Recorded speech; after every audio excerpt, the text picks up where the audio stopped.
Good evening. Welcome to Soundtracks with Birdman. Tonight, Age Boomer and I are digging into the Ridley Scott masterpiece from 1989 with Michael Douglas and Andy Garcia, scored by Hans Zimmer. This was my first real introduction to Mr. Zimmer back in the day. I had this on cassette. I still have the cassette. I have the CD, and I have the expanded CD from La La Land. If you don't have it, I feel sorry for you because the prices have really shot up, and this is just crazy expensive now. Why, I don't know, but so it is. Anyways, how are you, Boomer? I'm doing well. I was first time I watched this was a few weeks ago, so July 4th, I think, when I watched it. July 4th, okay. During the day, I don't know. Not really a patriotic movie necessarily, right? But it's a no, probably not. Probably not. I don't even know if I would even say it's a Japanese patriotic movie because it's like I don't know if anybody comes out looking great in this movie. I guess at the end they do. Heads held high. I don't think the Japanese come across looking bad. I don't think they come off bad, but you see their criminal element in this movie, right? So everyone's got a criminal element. Everyone's got a criminal element. Yes, that's true. Let me welcome the chat. Richard Fulton says, "Wasn't this supposed to be tonight? It is tonight. It's happening right now in the right now time. I hope you're still here because I thought you said you really loved this movie. So this is for you, my friend. It's all for you." Big Al saying, "Make it rain." Yep, I got some nickels, and I'm gonna make it rain. I don't know. I'm excited for Black Rain, Michael Douglas, and Kate Capshaw. Yep. Miss Steven Spielberg. Yep, who is not naked in this movie, in case any of you wondered. All right. No one's naked in this movie. Okay, I'm just saying. I don't think I'd ever want to see Kate Capshaw naked. That's just not like if I had like a top 10 list, he wouldn't even cross my mind. What? I thought she was the best of the Indiana Jones women myself. But... No, you didn't like Karen Allen. Karen Allen. I liked Willie because she was kind of a pain in the ass. So I don't know. Karen Allen, all day, every day. Karen Allen. Okay, all right. Yeah. Back me up, Big Al. I know you'll agree with me. Or really like Kate Blanchett when she's not made up to look ugly. I mean, you can't make Kate Blanchett look ugly. She didn't look ugly in Crystal Skull. She did. You can try. Didn't know she still looked good in that movie. They dressed her down, trying to make her a good little Soviet. She was ugly in that movie. All right. She's like, wow, like she fall off the ugly truck. But gotcha. That's my opinion. It's my opinion. All right. Well, you ready to start the film? I'm ready when you are. Oh, I need my little ear thingies. Yep.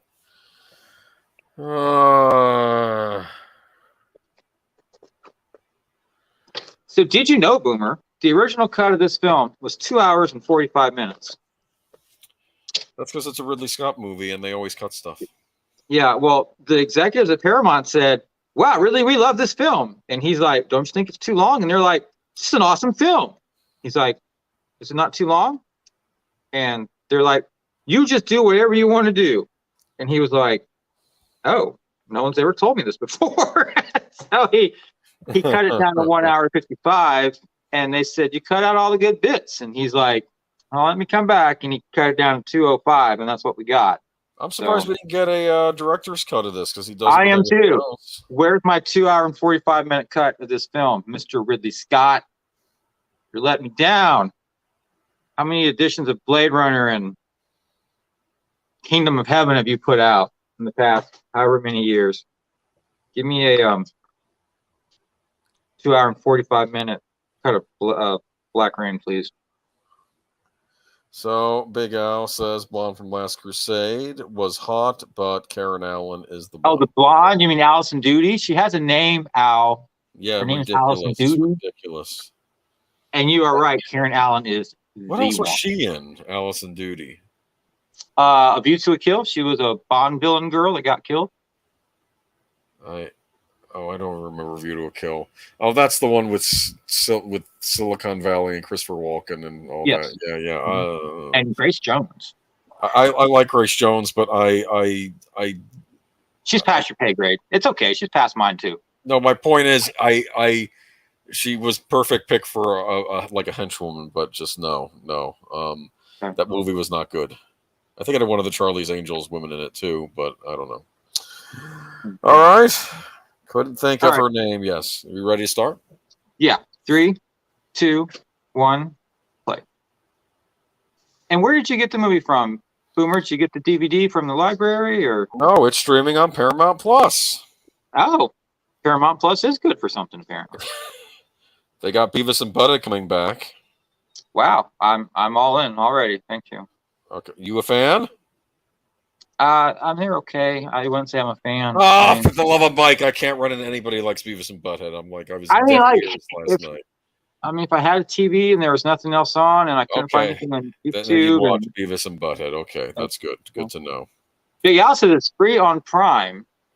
Okay. Oh, really? Well, I guess it's on Prime and Paramount Plus. I think this was $14 on Google Play still. It's odd how some movies cost on Google Play and what others don't cost. It doesn't. It could be studio. Some studios charge more. Huh. So here we go. We got. I'm wondering what we're looking at here. Where does it start out? New York City, I believe. New York City. Yep. I've been there. Actually, and of course, the rest of the movie takes place in Tokyo, which is No, not Tokyo. not Tokyo. Not Tokyo. Oh, was I not paying attention? Where? Not paying attention. Where? Oh, Shinjuku? Osaki. All right. Well, we'll find out. Oh. All right. I don't speak Japanese very well. Okay. Hello, Mr. Retro. How are you tonight? Good to see you. Big Al says he is Cornholio. Okay, I think that's a Beavis and Butthead reference. Yeah, he showed up in the new movie. Now, Hans Zimmer got this job because Ridley Scott watched Rain Man, and he likes to score Rain Man, and he called up Hans Zimmer. It was like, hey, would you like to score my new movie, Black Rain, with Michael Douglas? And he was like, okay. But this actually catapulted Hans Zimmer.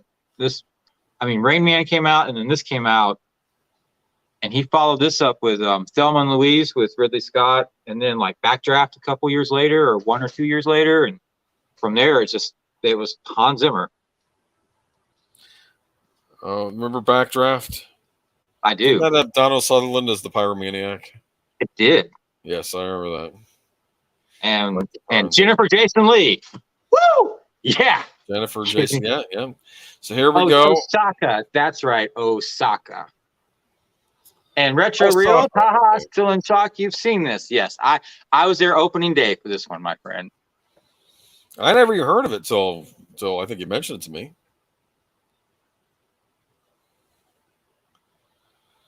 Michael Douglas was pretty much the thriller actor for a lot of this age, right?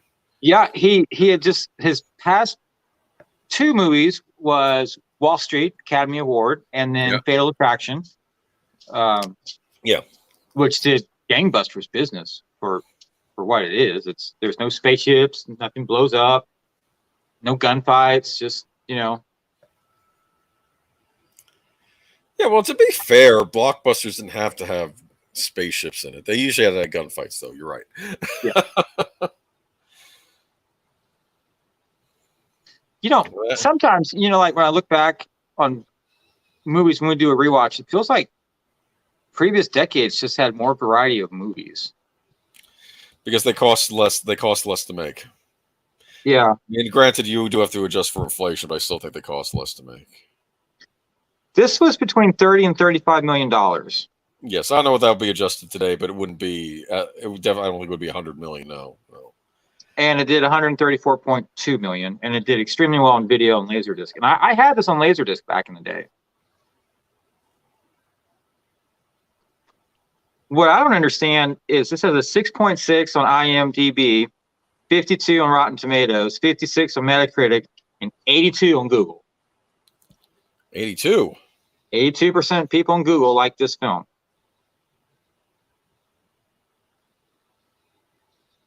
But I don't understand the 52 and the 56, and call it 66 with IMDb. So do you like this little race thing in the beginning? I'm sorry. It's all right.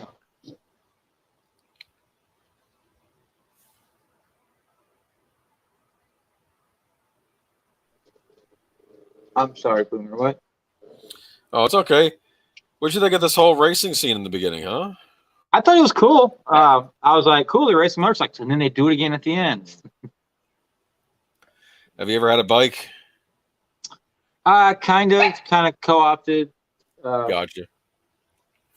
I can ride a bike. It's just like I'm not going to take it out if it's too hot, if it's too cold, or if it's raining. So I'm like really reducing the days that I'm going to use one. And I can't take it to Target to buy anything. It's kind of like, when am I really going to use it? It's See, drinking water there was just some straight vodka, right? Just kind of early to be drinking vodka. I don't know. I'm just saying.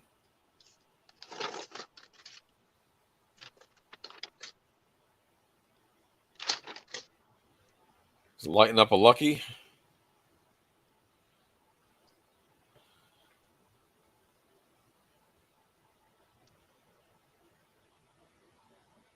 No, I'm just going to geek out on firearms here for a minute. Michael Douglas's primary firearm in this movie is a Colt Python. Are you familiar with those? Yes. Yeah. Because in my favorite horror movie, The Beyond, the one of the people uses a Colt Python to shoot the zombies with. Do you know how much a Colt Python costs? How much? Nowadays, they're over $2,000. They stopped Okay. making them several years ago. But Well, this movie was made in 1980, so I don't know. Yeah. Well, they weren't exactly cheap then, but they're supposed to be like the finest American-made revolver ever. And Colt's trying to bring it back, but they're having mixed results with it because they don't have that level of gunsmiths anymore, apparently. And then his backup pistol is a Colt Detective Special. I don't know why you just wouldn't have two Pythons. And then Andy Garcia's pistol, his revolver is a Smith & Wesson Model 66. And that's the one that Michael Douglas actually uses for the last half of the movie. Spoiler warning. And then Matsumoto, he's got an HK P7, which you're right. That's Hans Gruber's pistol from Die Hard. And it just seems like an odd pistol for like a Japanese police detective to have because it's probably, yeah. It's a high-end gun and it's kind of quirky. But I mean, we'll roll with it. If you got an HK P7, more power to you. Those are around 4,000 to 5,000 nowadays, in case you were wondering. There's the great Andy Garcia. Yes. He was in Godfather 3, remember? Before this, I think. Was. Academy Award nomination for that film. I feel like he kind of dropped off the face of the earth after a while. He just hasn't done a whole lot of films. Yeah, he shows up every now and then, but you're right. He's not as active, but he's...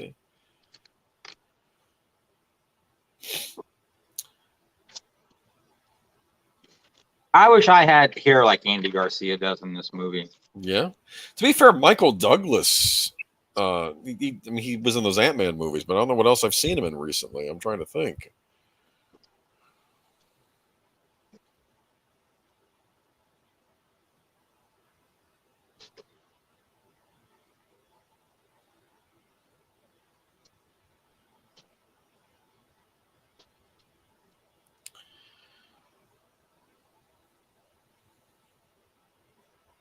It's funny, while watching this, I kept thinking, we're going to learn something about Andy Garcia. Like, he was the corrupt cop, remember? I kept thinking, that's where the shoe is going to drop. It turns out he was crooked and Michael Douglas wasn't, and it's, that's not what happens, but. There's John Spencer, great character actor from Law and Order, and not Law and Order, LA Law, and The West Wing, who sadly died from a heart attack. Okay.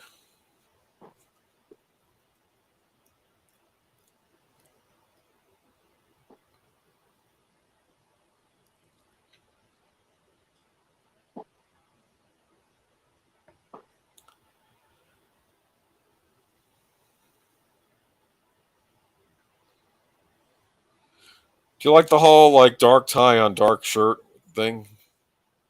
I don't care a whole lot for dark colors myself. That was a thing back then, though, wasn't it? Wasn't that? Yeah. Yeah.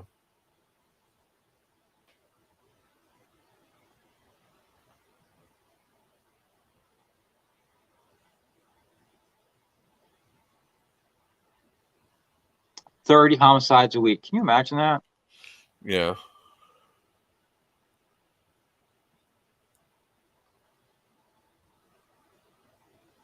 That actor with the mustache, I know him from some things. I just can't put my finger on it.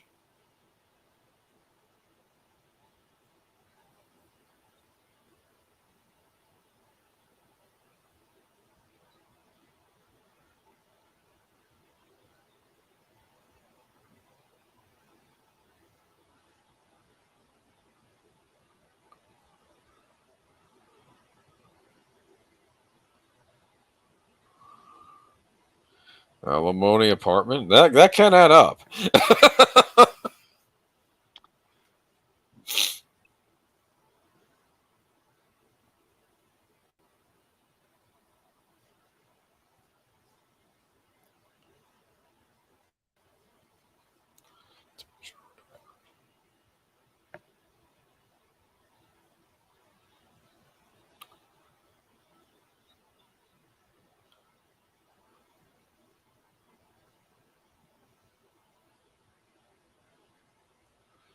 Kind of intense there, huh?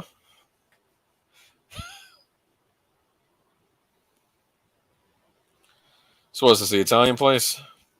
Yeah.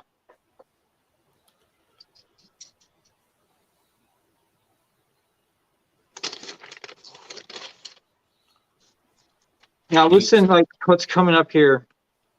They're playing Beyond the Sea in the restaurant, so it's like source, what you call it, source music, and it's going to slowly just morph into like the film score.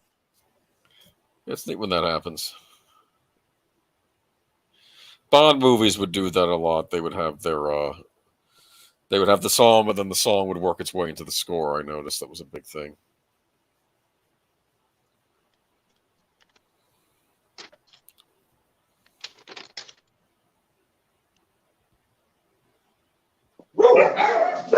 Guys!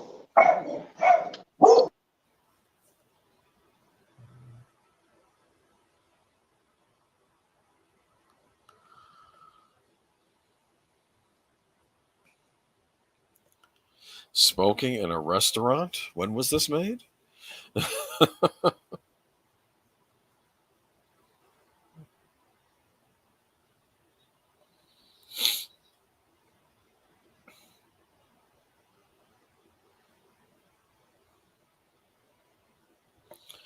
All right, and I guess these are Yakuza in New York City.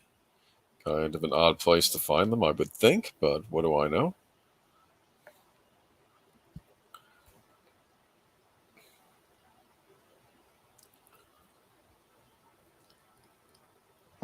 FedEx. You're missing out. The Yakuza guy came in and mimed machine gun fire. Yeah. And did you hear how like Beyond the Sea just kind of like morphed into the film score from Hans Zimmer? Yep. And Sato here, he conveys so much with his eyes and his body language. You know this guy's a little bit unhinged. Yeah. Telling you, Birdman, if you get your HBO Max sorted out, you can watch Tokyo Vice. It's another show about Yakuza. Really? Yes. It's about an American reporter in Japan in the 90s, and he starts reporting on the Yakuza. It's an interesting show. Man, the Yakuza will really fuck you up if you cross them. You find when you're watching it that there's some are worse than others. You know, like there's some that they're still criminals, but they have some codes of honor that they follow, and others that are just, just according to the show at least. Now look at his eyes when he spins around. Yeah, let's take a look. All right. Yeah. Is that the death stare? Razor Fist has a great review of this movie. And he's like, from now on, I'm gonna call him Crazy Eyes. Like, yeah, you're right. And the violence in this film is kind of realistically graphic. Oh, you don't like that? No, not particularly. I have to tell you, it takes, you got to have some brass ones do that in broad daylight in a public restaurant, right? I mean, come on, just. Yeah.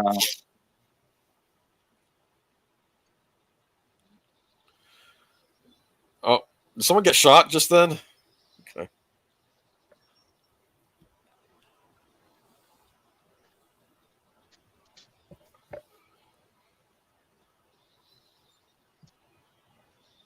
Ooh.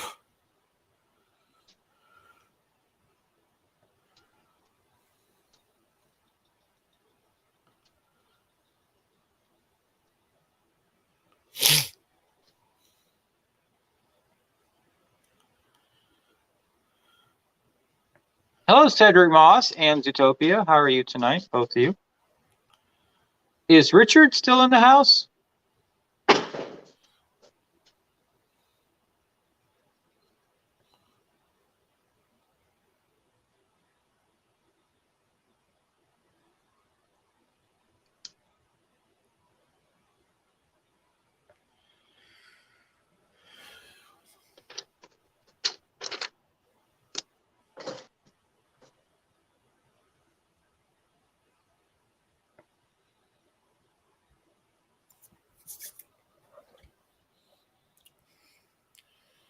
All right.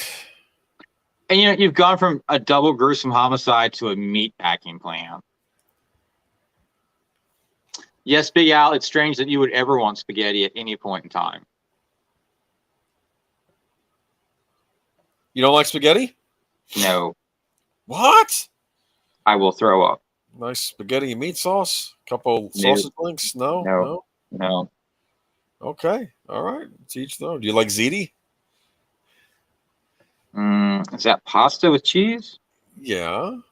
Yeah, that's fine. I just can't do a lot of meat sauce.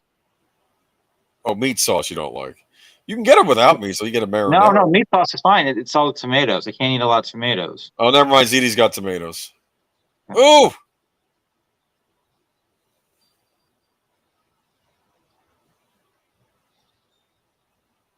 Thank you, Zootopia. I'm not wearing a jacket tonight because I was outside for like 4 hours this afternoon, and it was really, really hot. And I came home and I was still really, really hot even after changing clothes.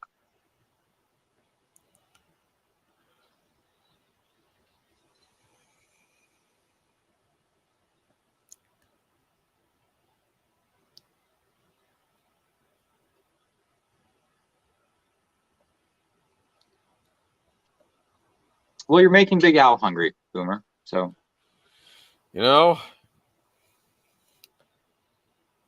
they could probably save themselves a world of hurt. I'm sorry.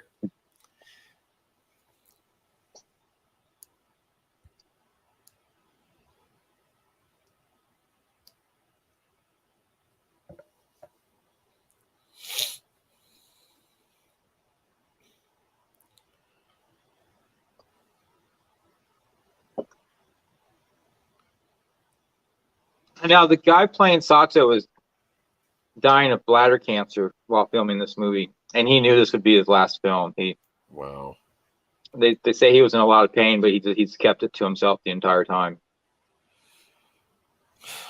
That's too bad.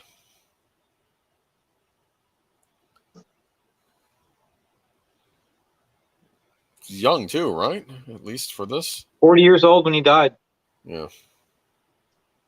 And he's actually 6 foot, which I thought, wow, he's Japanese and he's 6 foot. Yeah.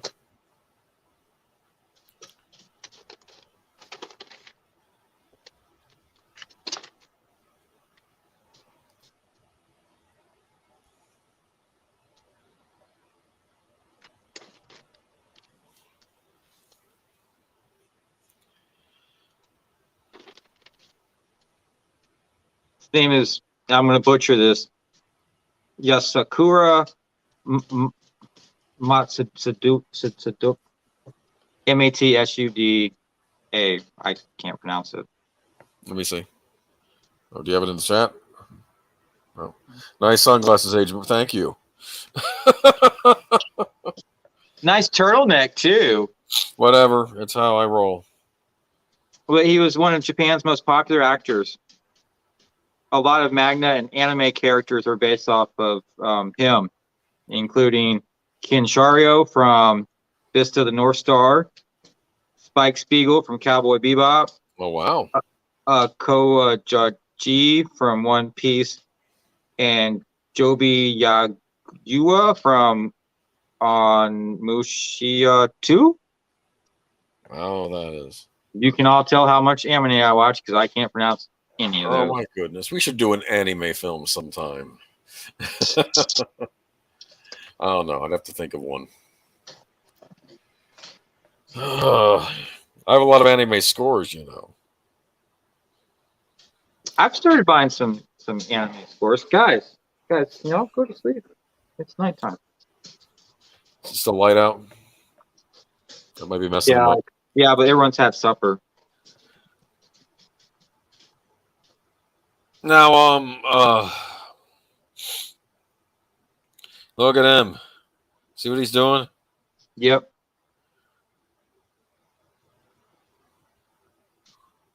Michael Douglas is not like this guy. No.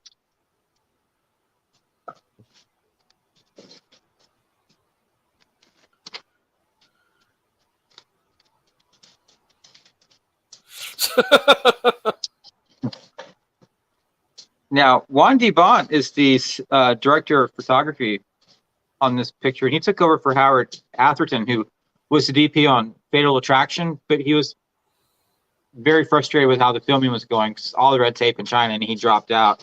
So Juan D. Bont came in and finished out the film.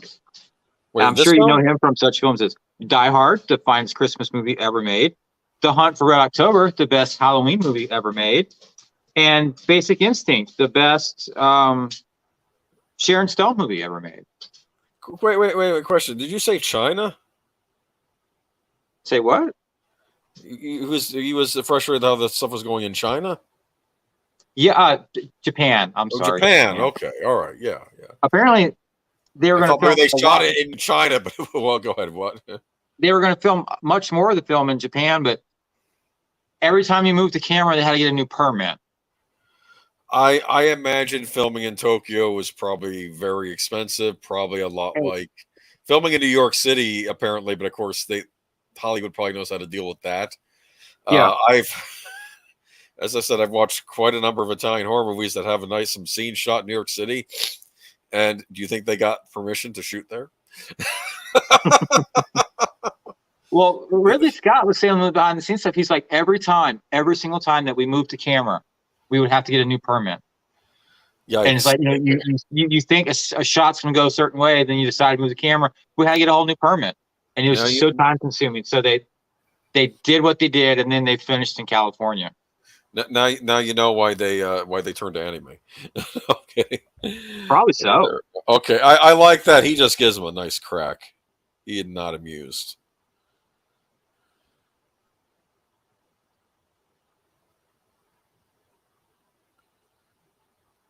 I think he bit his lip or something.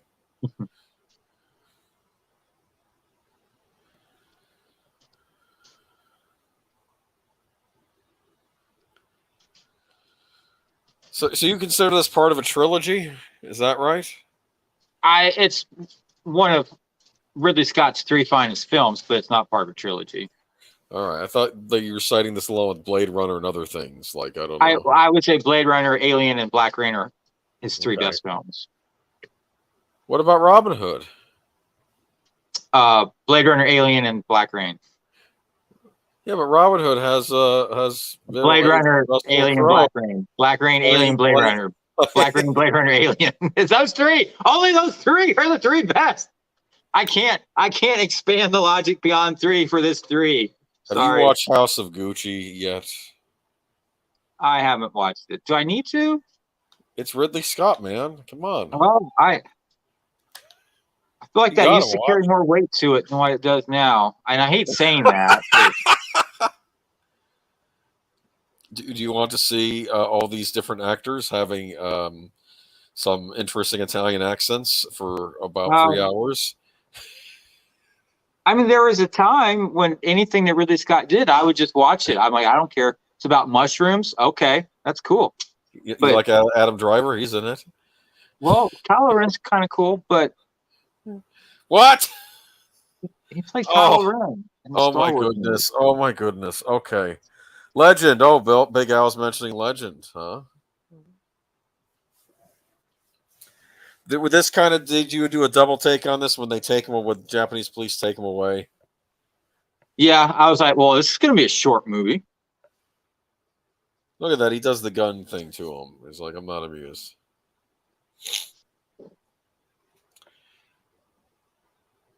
You think maybe the Japanese PD would have been there quicker, right?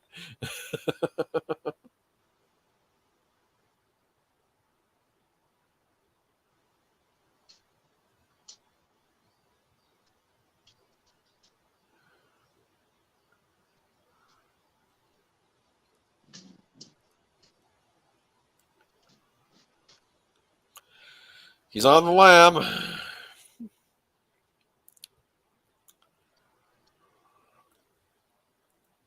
So I take it they did a lot of shooting on sets in the United States too, right? The ending, that was all California. The inside of the steel plant was California. Imagine the club, California as The well. club was a set. Sugai's house was the same house that they used. It was the same apartment complex they used for Blade Runner. Oh, okay.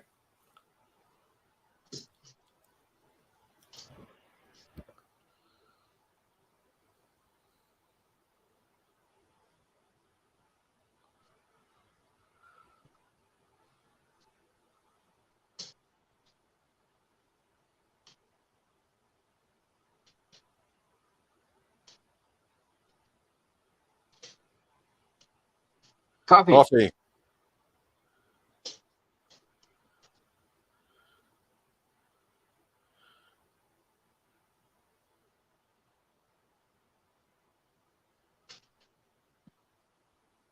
Mm-hmm. Oh! uh,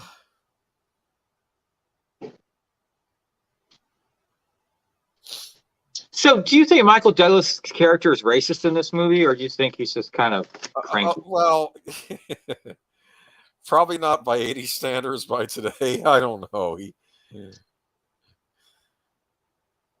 Keep in mind that back in the 80s, there were some not nice attitudes toward the Japanese by the older generation, particularly those that had gone through World War II, and even those who My were growing up. grandfather never cared for the Japanese. Yeah, it was always a thing. But, he lived through Pearl Harbor. So Yeah. If you did, then you have a different opinion. I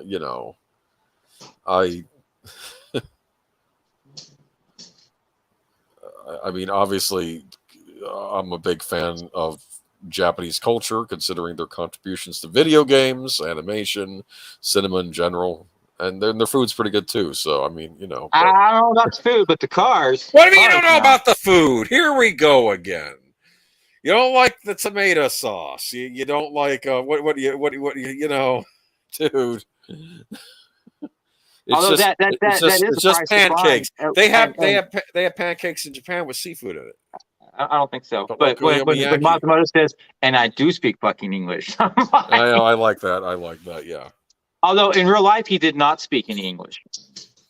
He had to learn his lines in English for this film. He did not speak any English in real life.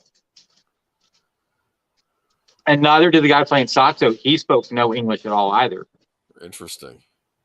Well, it's tough learning another language. I remember when Michelle Yeoh did Crouching Tiger, Hidden Dragon, and I think she had to learn Mandarin because she only spoke Cantonese for that movie. I mean, that's that was interesting.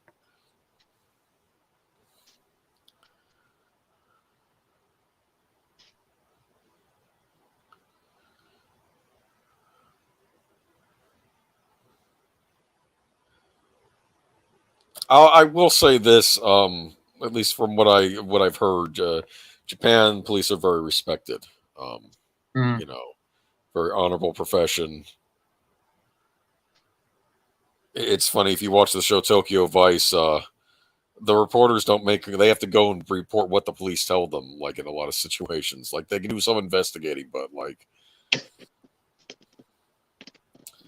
the one guy finds this one guy looked like he was stabbed to death, and the guy was murdered. Did the police say he was murdered? Well, no, but he had a knife. Then he wasn't murdered. It's like it's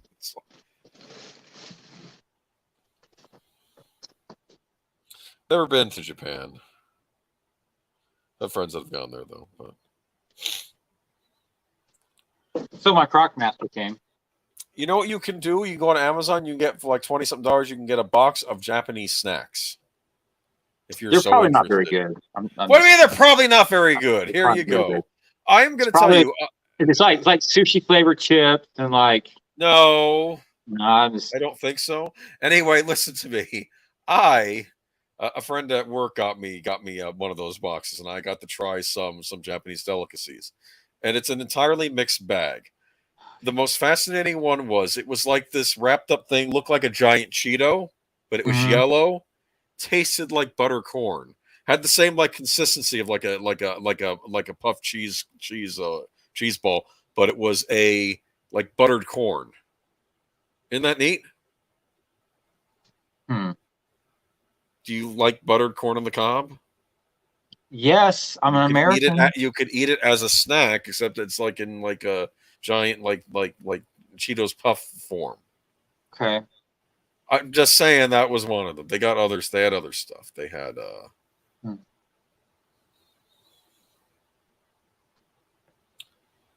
he got saddled. It's his honor. And that actor is Ken Spell it for me. Takakura. Takakura. Okay. He was in over 200 plus films in Japan. He was That's known a lot as of movies. His fans affectionately referred to him as Ken-san. He was known for brooding style and stoic performances. He's called the Clint Eastwood of Japan. Yeah, Ken Takakura. That makes sense. Yeah, there you go. He got the Japan Academy Prize for Outstanding Performing Actor in Leading Role 4 times, more than anyone else in Japan history. He got the Japan Medal of Honor with Purple Ribbon. Excellent. The Person of Cultural Merit and the Order of Culture, all from his country. They awarded him all of those. And he's even liked in China as an actor. Wow. Okay. And that's saying a lot because the Chinese and the Japanese don't like each other. Yeah, it's a thing. I mean, it's complicated too because of course it's all. It is. But yeah, like I said, I'm not an expert on this stuff, but look at that. Yeah. The Japanese Clint Eastwood. Did I mention that? Yeah. Good for him. Next week we maybe watch a regular Clint Eastwood. What are we doing? What was it? Magnum Force. That's the one where the cops and the aircraft carrier. Don't say anything about it. Just go into it. Unencumbered. Have you watched it yet? I've seen the reviews on it on the YouTube. Oh my goodness! Just watch it. It's a very good Dirty Harry movie. It might. Some argue it's the best. I still like the first one the best. That's still my favorite. Look at that. Oh, that's disturbing. He's got 2 5s for a 10.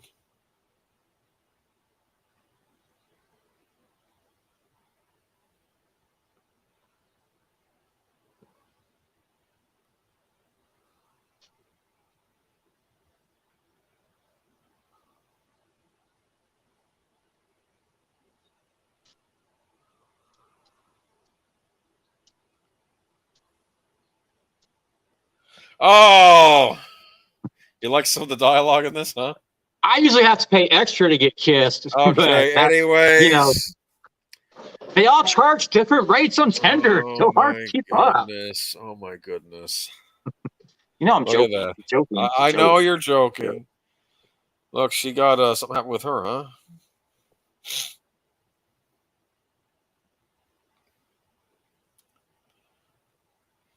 Where's Kate Capshaw? There she is. Right there. There's Kate Capshaw.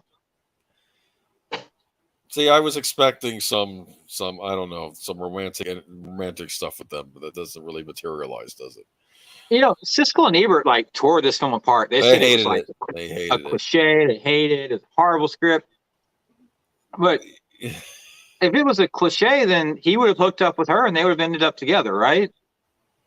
I suppose. Listen to me, Siskel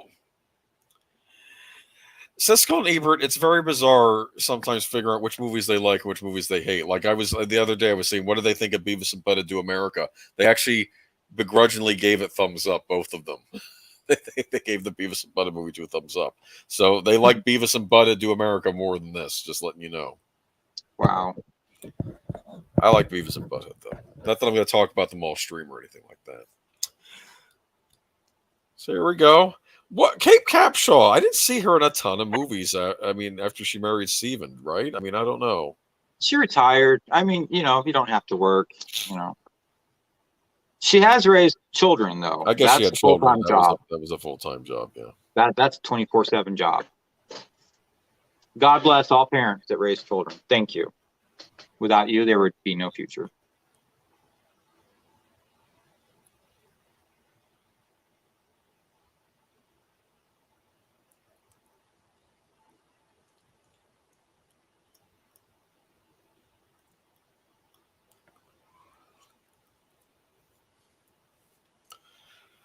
Here we go.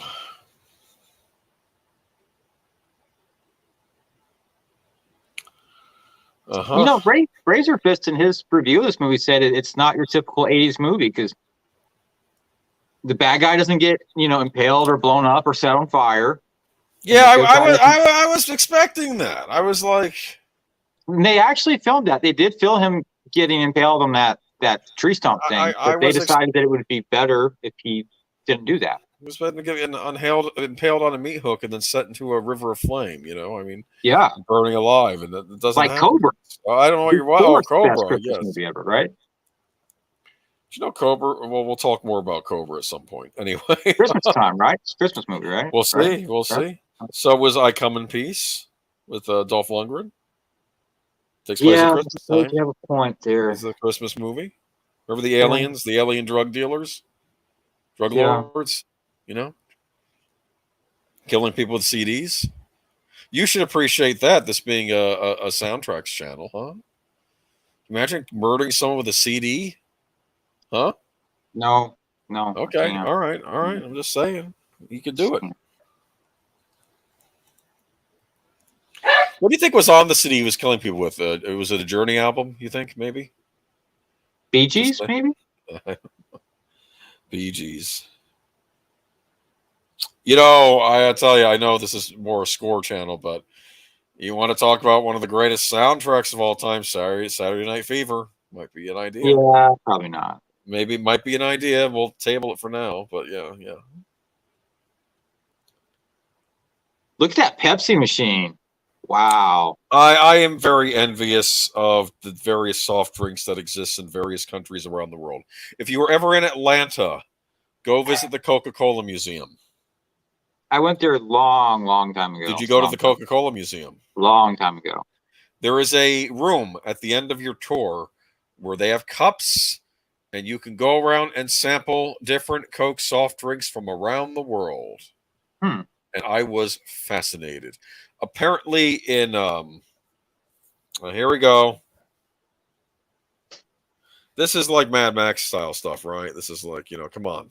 Yeah.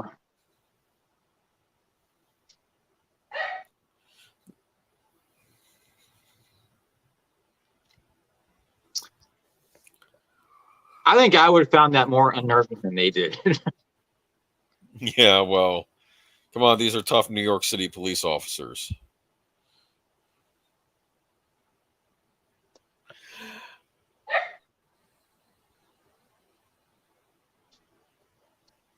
See, I kept expecting that, like, he had to deal with this Yakuza guy, right? To hand him off, and like, he was going to turn out to be the corrupt one, and that's why he said, "Let the locals handle. Let's go home." And no, it's not, because he was likable, right? His partner. Yeah, so I was expecting he was going to be corrupt. So if you're likable, you're either corrupt or something else happens to you, right? And he's lucky to have him as a partner because he's a lot calmer and much more level-headed, more collected. Yeah.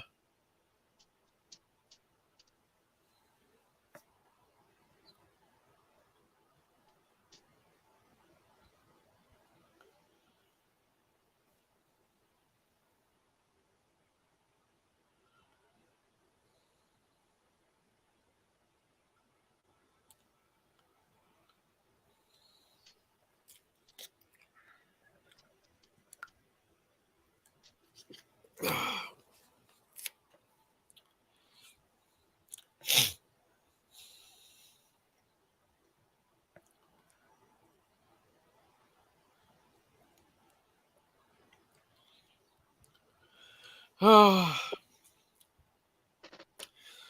like that SWAT gear, huh? Um, I got a new tactical vest the other day. Did I tell you that? Okay. Oh, really? Yeah. See? Khaki. It's got a cross draw holster on it. I wish it was made to fit a compact instead of a full size, but such is what it is.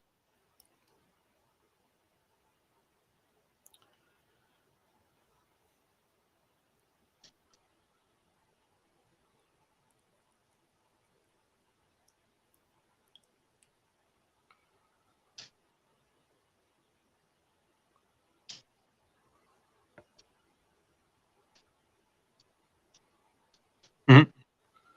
You promise, huh?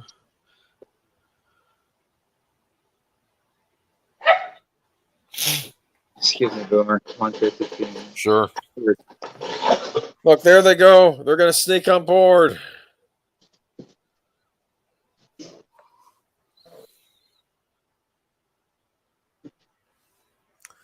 Welcome, D. Penzak, popping in to say hello. You a fan of this movie, D. Penzak? Sorry, 1/5 wanted to go to bed. Hello, David. How are you? Just popping by. You can't stay. If you can't, I totally understand. It's always good if you can stay.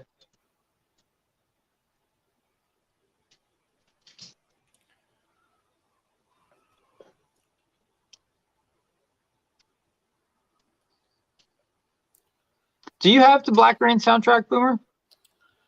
Oh, but I think I might pick it up. I think that's a good idea. Is it worth? Is it worth for that 2-disc edition? Huh? The cheapest one right now is $125 with $30 shipping.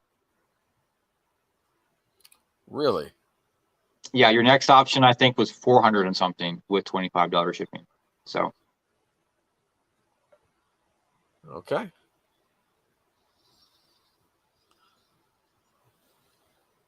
I mean, would I pay $125 for it? Yes, but I would hate every second of it. I'd be like, can't believe I made 100. Oh yeah, but this was my first Hans Zimmer score. It's just kind of got a special place in my heart.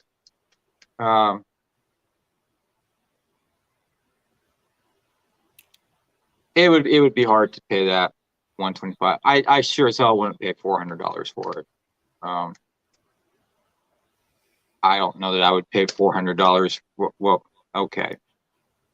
Back those words up. Yes, I would pay 400 for some things. I wouldn't pay 400 for this. So you'll pay 400 for the expanded Dune soundtrack. Good to know. I would do 125 if I didn't have it, just because like. Oh, you got problems with the Dune score. The new one, the new Dune score. The new Dune score, it was like noise. I didn't care for it. Why was Hans Zimmer? You wouldn't pay 125 for that, would you? I would pay $1 for it because I didn't care for it. You thought I thought the classic. I take that back. If I found it for $1 at the thrift store, I would get it just to add it to the collection. Okay, I would pay $1 for it. It's not proper. This isn't New York. We have rules here. David says, a fan of the film, one of Hans Zimmer's earlier scores that made David aware of him. Yeah, this is what really catapulted Hans Zimmer into the stratosphere, was this. And he got this because of Rain Man. Ridley Scott liked what he heard in Rain Man, and he offered him this job, which led to Thelma and Louise and Backdraft and everything thereafter. Just good for him. I'm doing good. I think Boomer's doing pretty good too. And yeah, David, I wouldn't pay 400 for it. I'd pay 400 for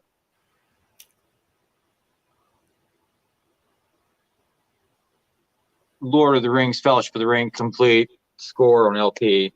I think my max limit on that's probably gonna be about 500, so I will probably never have it. But that's like my upper max limit. Now that's what gets him into some trouble, right? He takes one of the hundreds, right? Takes some money.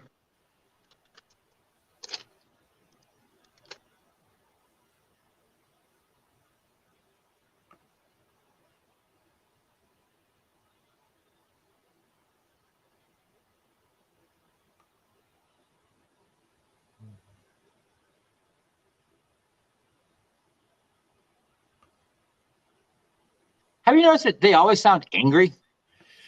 Yes, that's angry. That's the angry speak. Not always. It depends on who you and what kind of movie it is. But yeah, this is angry.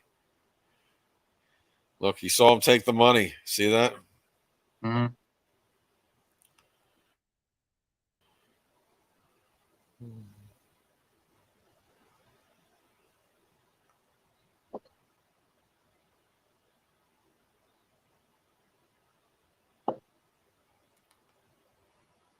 Uh-oh, is that one of the bad men?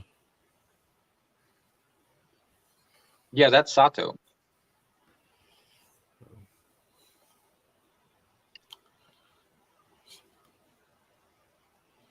Look at that, huh?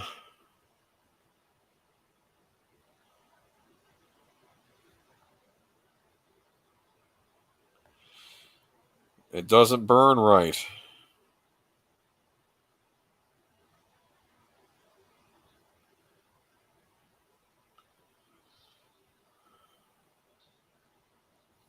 Now this looks like a sport I could get behind. Yeah, that is. Hold on.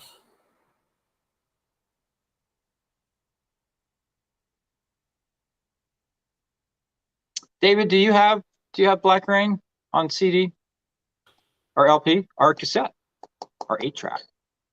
I believe it's Kempo. That's what's it called, Kempo? Kendo. Not Kendo? that what it said. Yes, Kendo, Japanese martial arts. Yes, Kendo is a Yep, Big Al saying Kendo, yes. Kendo.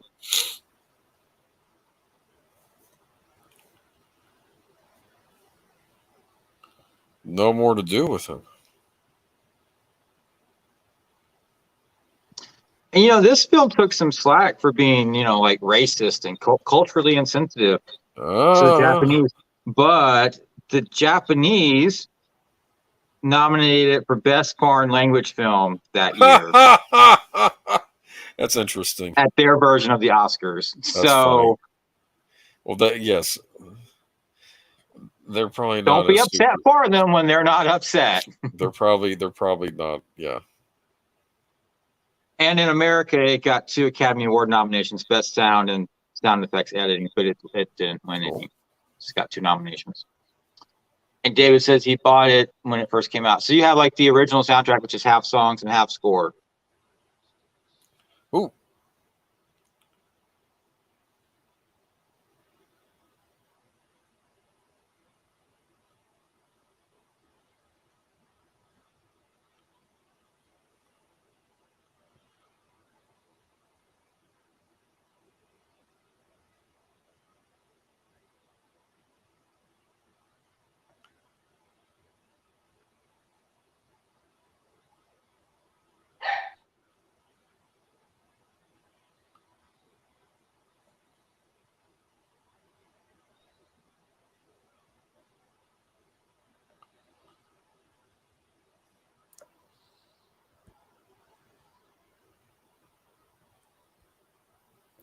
Oof. Yeah, mic drop.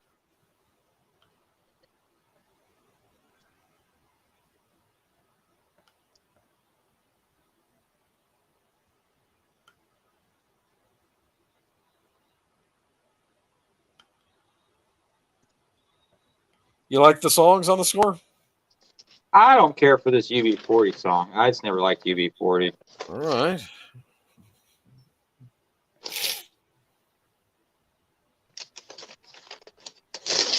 Honestly, I just kept listening to side 2 because that's where the Hans Zimmer score was. But it's only like maybe 25 minutes in the original soundtrack release. The complete score is what, like 80 minutes? 74 minutes, 9 seconds. So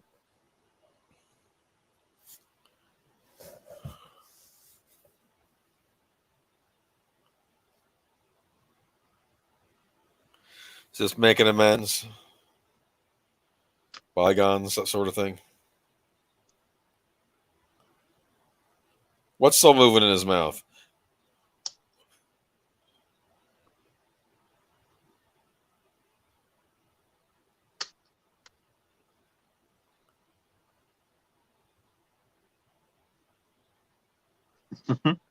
You know, he is kind of an ass in this. Let's be honest. He is, but he's an ass. You are in another country. You need to show some respect. You You're should. You should. different culture, different customs. Come on. That's why people don't like Americans when they travel overseas, because you all act like asses.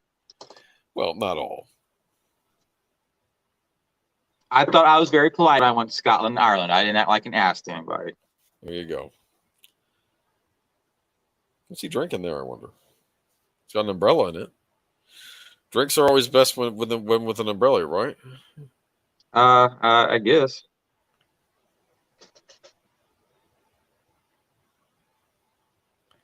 Oh, here we go.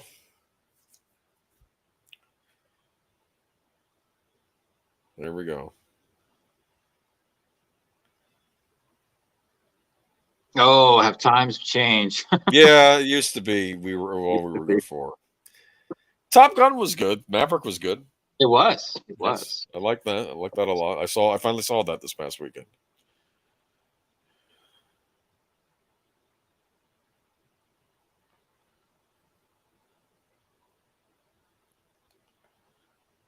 I like that line, right?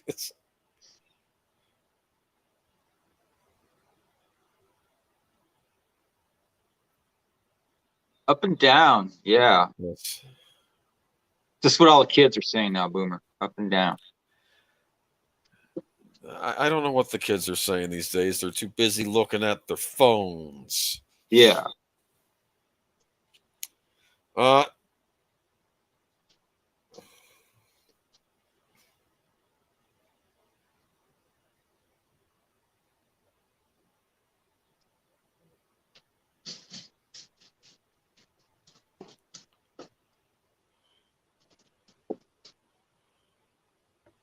I don't know why everyone is so hyper tonight. what? Everyone's You're so hyper tonight. Who's hyper? Everyone. Mallory, Addison, Olive, 1/5. I don't know. The dogs. Every.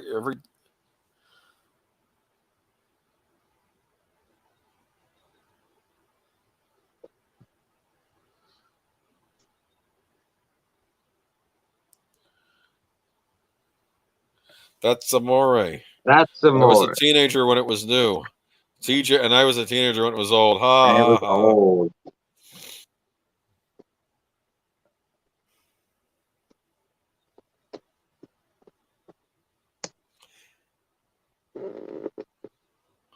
Look at that. He's giving him his tie. Have you ever given anyone the tie off your neck?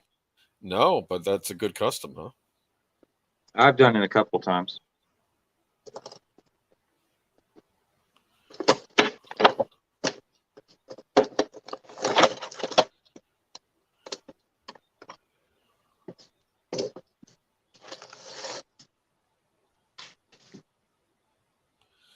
I cannot tell a lie. I could do better. Oh, here we go.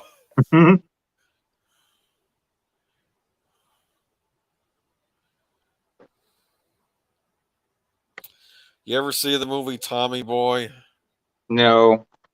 No. Chris Yeah. Farley? No. The opposite of yes. I've never seen Tommy Boy. Why? I'm not a Chris Farley fan. I have the soundtrack. And I can hear Retro Reels right now. Type in a comment.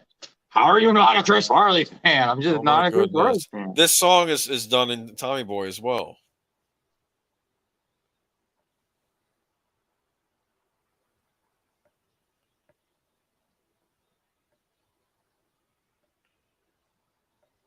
Pretty good, huh? I mean, better than what I could do. You know, drunk or sober.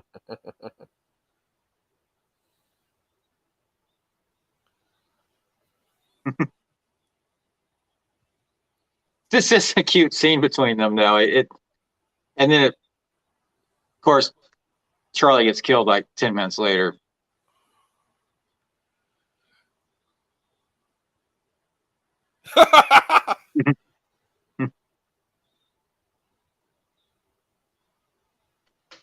Have a good night, David. Hope everything's good on your end.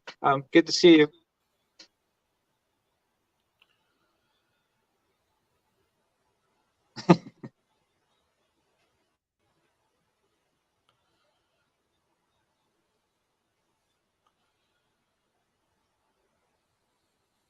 That is quite a dress that she's wearing. I will say that. Yes. Michael Douglas should be out there having fun, so he's trying to investigate.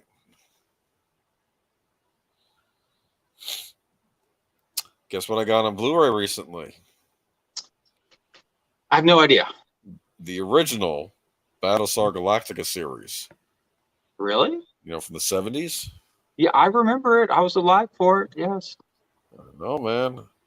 It's pretty intense, man. You got these evil robots that look like Romans and they're shooting people, huh? Does it look pretty good? Yeah, it looks neat. Looks like a certain other space thing that was big in the 70s. Oh. Buck Rogers? Yeah. Actually, that's on Blu-ray too. That's next on my list, but one thing at a time. You know, Buck Rogers? Yeah. With Wilma Deering, yes. Yes. I already got Space 1999.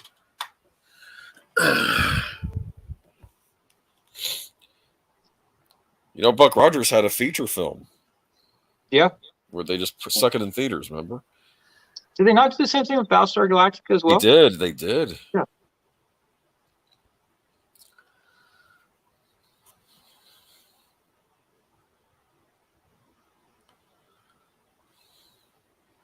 How much is Buck Rogers on Blu-ray? I think right now you can get it for 40 something, but I've seen it go for as low as 30 something.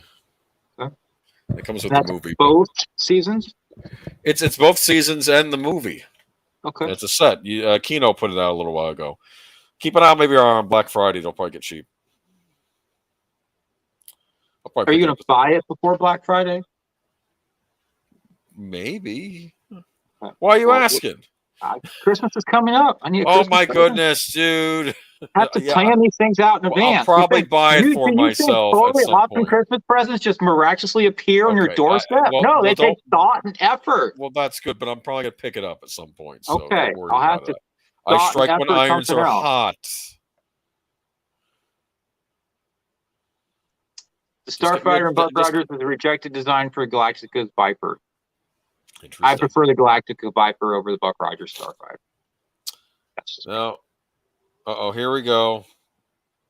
Man. And I did not see this coming when I first saw this. I was like, what? You know, they better be, come on. Don't mess, just some losers ahead. See, but this is a prime example why it's better to be an introvert than an extrovert. Did you hear what I said? There's some losers ahead. Losers ahead. Uh-huh. Uh-huh. No, you don't like that? Introvert. What do you mean introvert? Why it's better? If he was an introvert, he would not have done this. He wouldn't have gotten on the plane. That's not true. I'm an introvert. I get on airplanes all the time. All right. Maybe you have to sit next to somebody you've never met and they start talking to you. I have on headphones. They're not going to speak to me. Oh, you followed the advice from that movie we watched. Excellent Earth, yes. Big Al says he prefers to Buck Rogers Thunder Fighter. Well, that's cool. I mean, each his own. We've all got our own personal starfighters.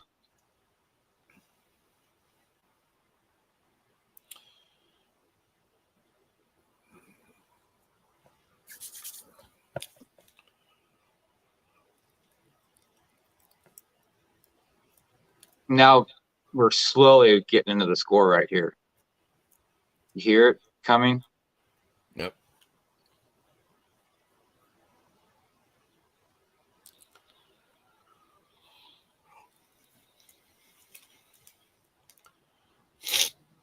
Something thing about Hans Zimmer said he wanted the percussion hits to sound like gunshots. Yep, they do sound like them. He really wanted you to feel the music. And I think he just kind of took that and ran with it for his entire career, to be honest.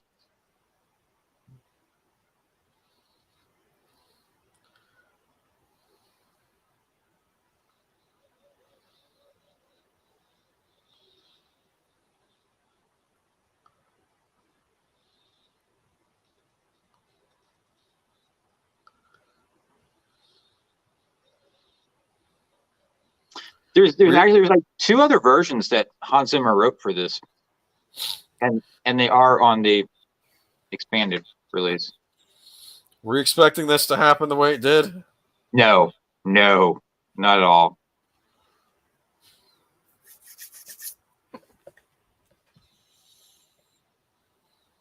And if I remember correctly, I had to go to the bathroom after I saw that because I had very much upset stomach.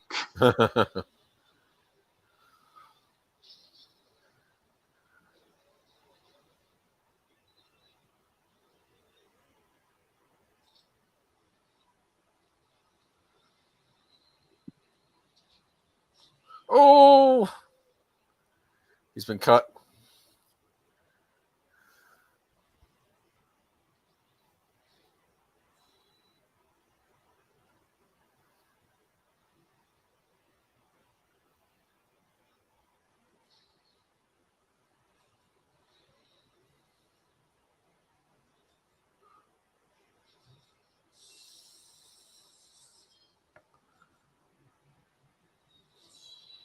Oh, Yeah, it's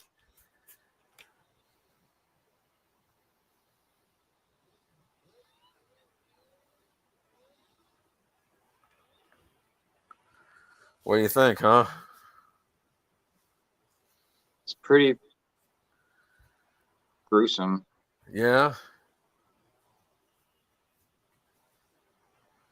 You weren't expecting that. Yeah, I didn't expect it either. It was like, no. All right, like it's the musical number you're gonna hear coming up. Hans Zimmer said this was the most difficult and most important piece he had to write for this film. He said he toiled over this for the longest time with his synthesizers, trying to get this just right because it had to be emotional and it had to build to what's coming.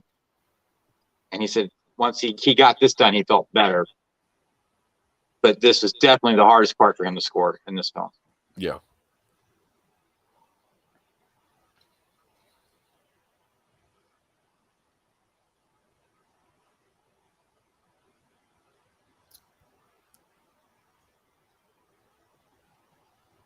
It almost mirrors the sound of the rain to me. Yeah.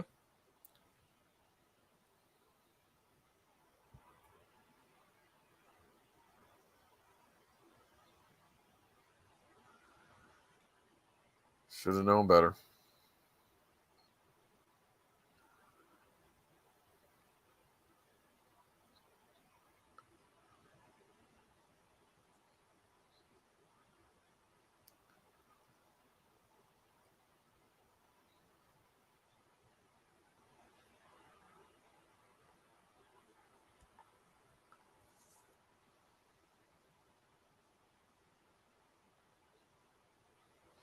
That's pretty young, huh? Yeah. 28, done. To make Detective by 28 though, that's saying a Yeah, lot. I know. It's a movie. Well, no, I mean I'm sure there's people who've done it. I mean, congratulations if you can do that.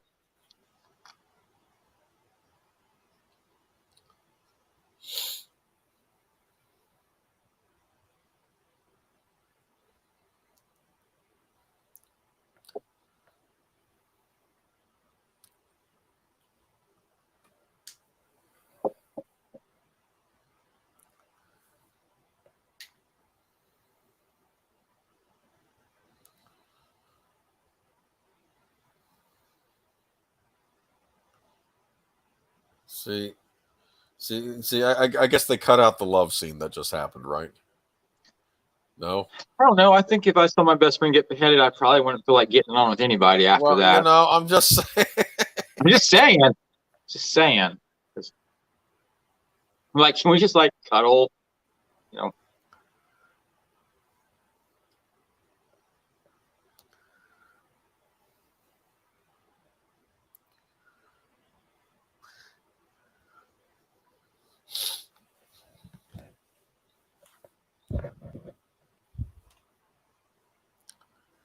he kind of does blame himself here.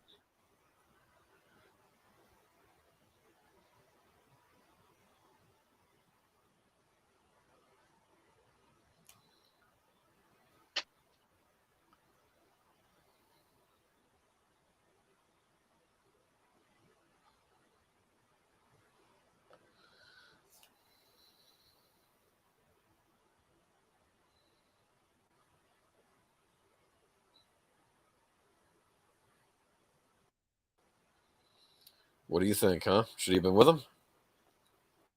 Hmm? You think it's his fault? It's not his fault, but I mean, yeah, if he'd been there, things might have gone a little differently. But I mean, you never know if things have been different enough. I guess, yeah.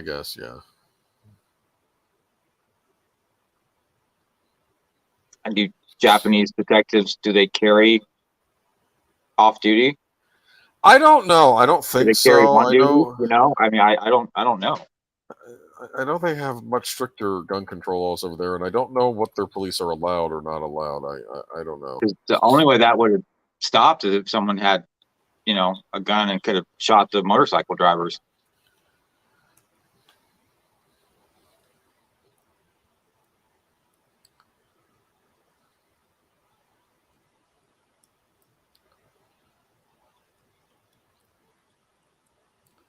What is it? What do you give him? His badge. Oh, well, his friends. Oh, look at that. There it is. Oh hell! It's gonna get real now.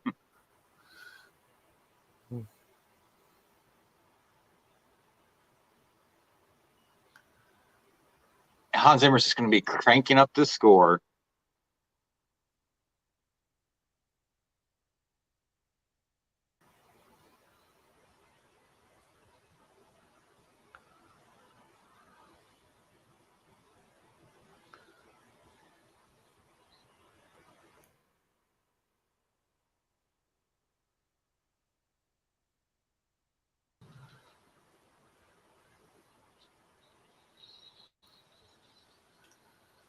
He's trashing the place.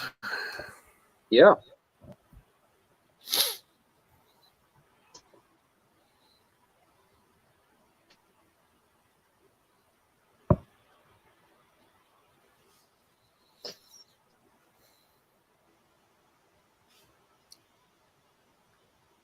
And we're about to hear the musical theme that Hans Zimmer has ran with for his entire career. The driving strings, Yep. from Backdraft to Batman, everything in between. He's been. It's like he found his magic secret sauce right here. his Colonel's secret recipe, right? That's it. This is like the epitome of Hans Zimmer right here.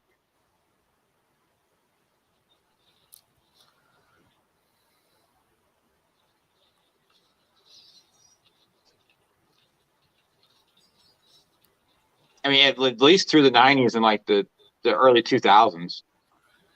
Maybe not as much with like Okay. It's kind of trashing the place.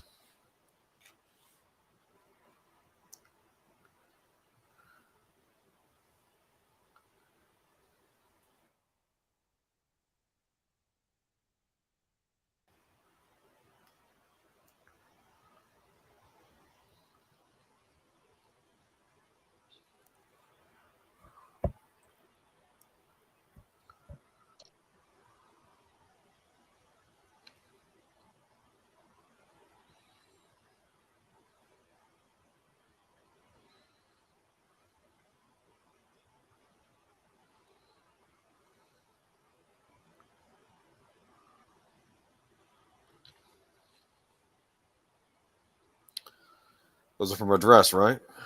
Mm-hmm.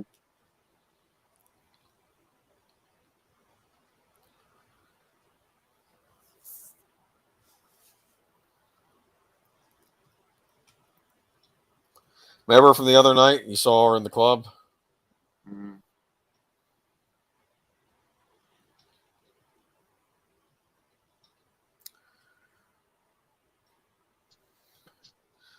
So when you listen to the score, where does it take you?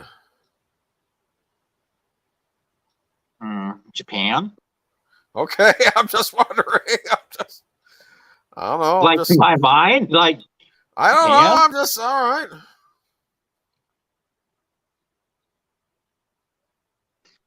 Hans Zimmer did. I think it was like a TV documentary or movie around the same time. Millennial Tribal Wisdom or Tribal Wisdom Millennium, something like that. And pieces of it sound very familiar to Black Rain. Interesting.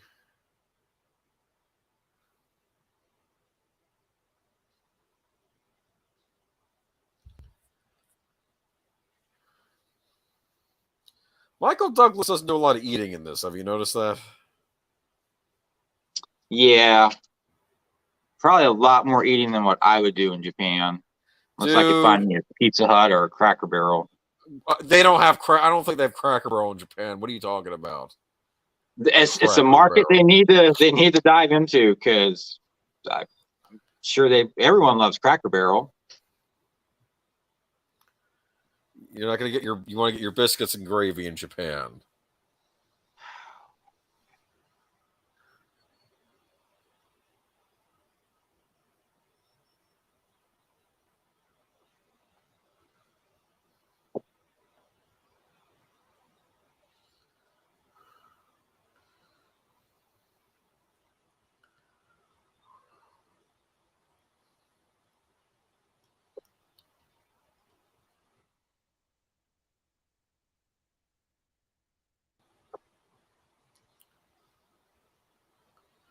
What do you think, huh?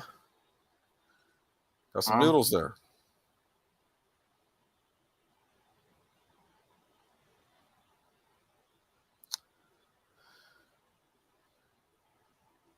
You ever use chopsticks?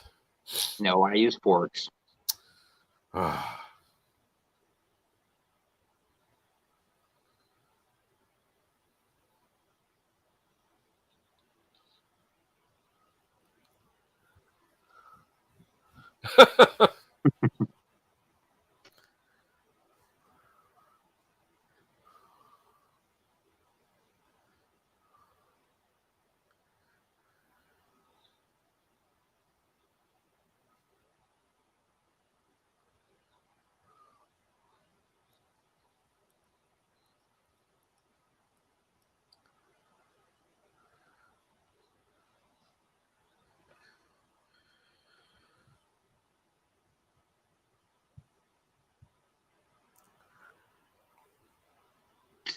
So what do you think about this conversation they're having? Yes. What about it? Do you like this conversation? No, it makes me very uncomfortable. That he admits to taking the money? Yes. And Masimoto's like, Masimoto's like, you dishonor Charlie and me and all policemen. He's correct. He is correct. But he's like, he admits to what he did. He accepts the shame that's involved in it. No. And he does. He says thank you. And then they move on. It's like, that's a beautiful example of forgiveness. It's like, I did this wrong thing.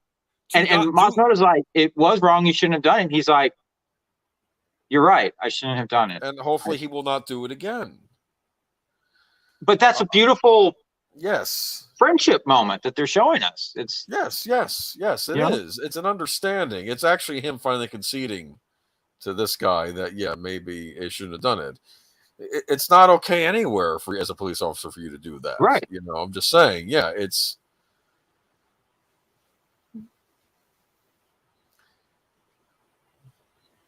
he was a policeman, see? If you steal, look at this. He's right. Yeah. And that's what friends should do. Friends should hold each other accountable. Yes. I mean, if I ever say, Boomer, let's do a Michael Bay movie, I hope you're my friend enough to be like, Birdman, we don't need to do a Michael Bay movie. I'll be like, you're right, Boomer. Thank you. Thank you for keeping me. Thank you for preventing me from making a mistake. You're a good friend. We're watching 13 Hours now. Well, that's not really a Michael Bay movie. Yes, I mean, it is. It's directed by him, and it's a great movie. Okay. Michael Bay just needs to be doing the movies he wants to do. Don't put him near Transformers. He wants to be making military movies. That's what he wants to do. So let him do those. But come on, man. 13. You saw 13 Hours? Somewhere Retro Reels is typing a response. Dude, 13 hours. Maybe we should do that one next week. I don't know. Anyway, We already decided on Dirty Harry. we're already decided on Dirty Harry Magnaforce. That's a good one. It's got some good dialogue in it too. You like Hal Holbrook? I mean, like as an actor, he's fine. Yes, yeah, he's in it. Okay. He's in it. I saw him perform Mark Twain on stage. Didn't he do Mark Twain in Star Trek? No, that was somebody else. Are you sure? I thought it was Big Al. I know Big Al knows.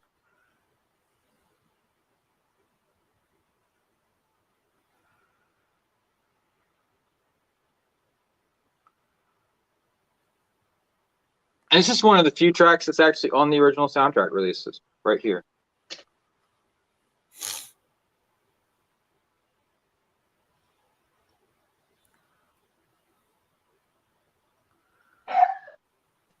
Cricket. What's Cricket's problem tonight? No idea.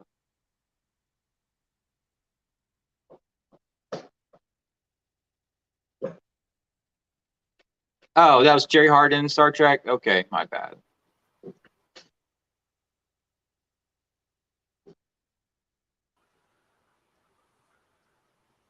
And that reminds me, Boomer, never type into Google Fatal Attraction DP because you will not get what you were looking for. Fatal Attraction what? DP, Director of Photography. Okay, yeah. I will Don't not, ever do Fatal Attraction do DP. You will not. I'm just telling you, not what you're looking for. You're going to get something else. Yes. You're going to get something else. Yeah, and at the coffee shop at like 8 o'clock in the morning, don't be clicking on any of the links. That's all I'm going to say. Oh, my goodness. Yes. Yes, that woman is changing clothes in the bank. Yes. Well, that's what you do. Change clothes at the bank? Okay. Yes.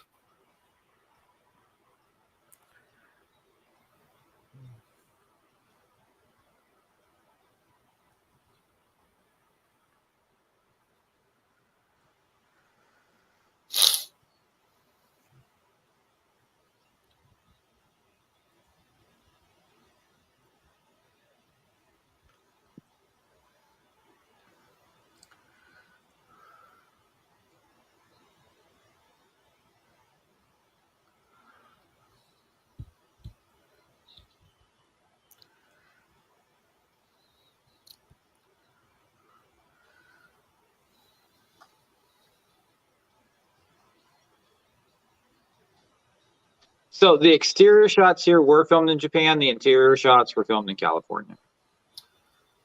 Not to ruin anyone's, ideas of movie making, but no, they were not allowed to have guns inside the factory. They basically said no guns. All right. Yeah. So Ridley Scott, that's okay. We'll finish it off in California.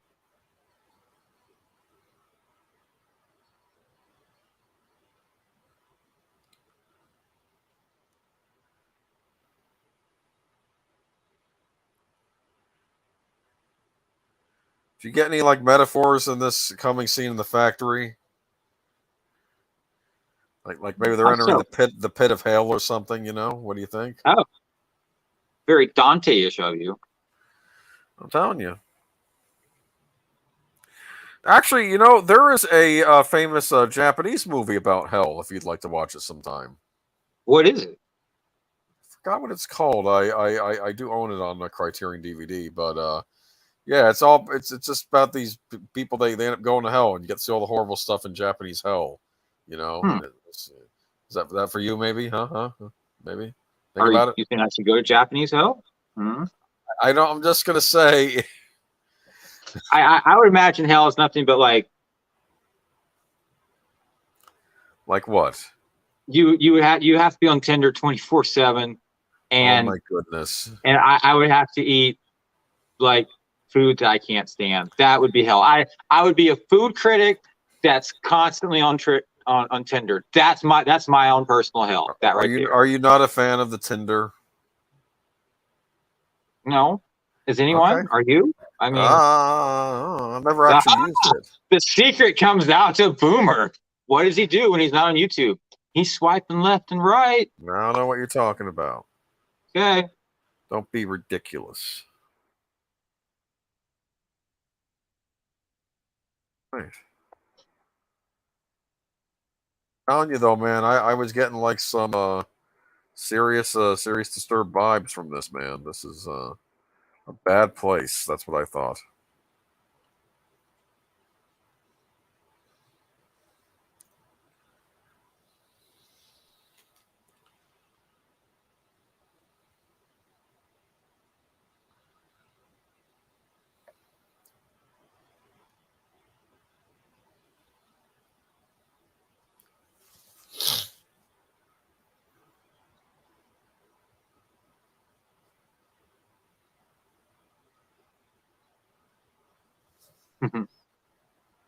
You like him?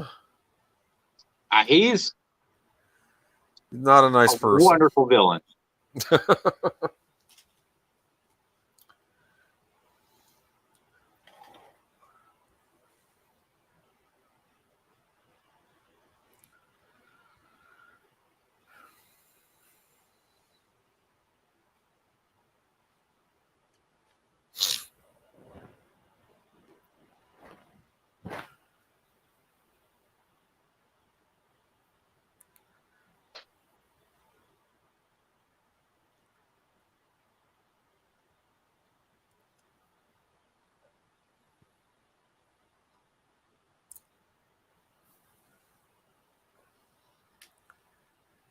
Have you been watching Better Call Saul? No, I have to get caught up on that. I only seen the first season of that show. I do have access to AMC though, so I should catch up. Why, have you watching it? I watched the highlight reels on the YouTube. Oh, okay.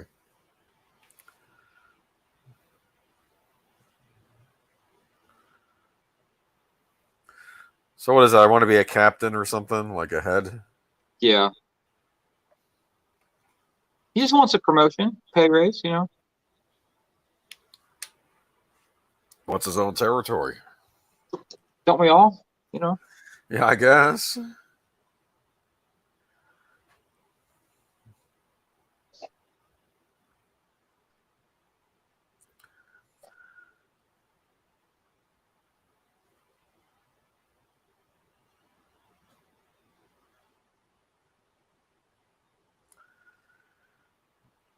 You got an attitude problem. A little bit.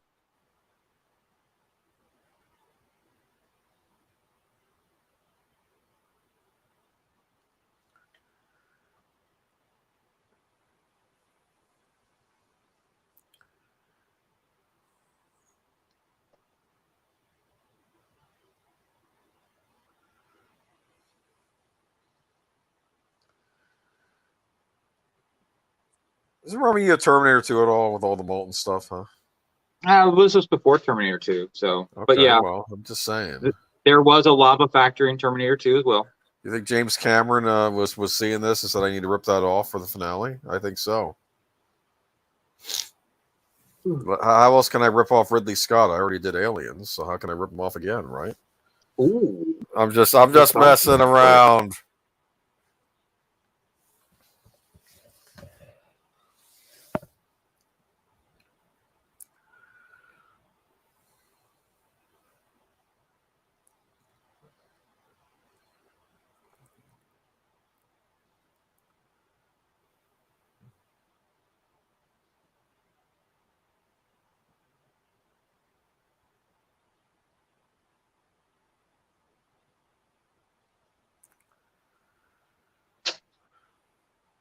So when you were watching this, were you thinking these sets were California, these sets were Japan, or were you just I didn't completely know it immersed? at the time. I thought this was all Japan, so I started doing research for tonight's show, and I was like, "Oh, this was California." Okay.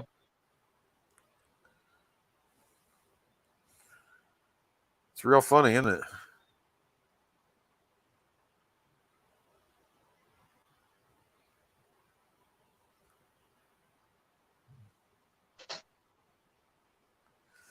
That's cold. Yeah.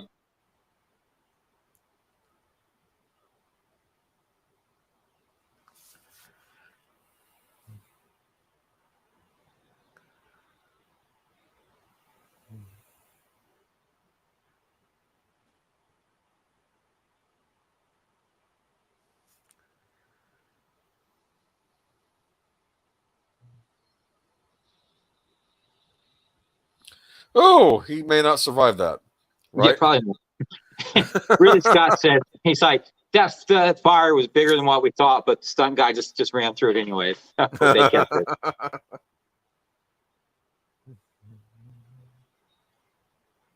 Now I want you to look for this shot where Michael Douglas is pointing the revolver and the bus is coming up right behind him, like right here. That was the standee they did for the VHS release back in the day. And I had it in my bedroom back in the day.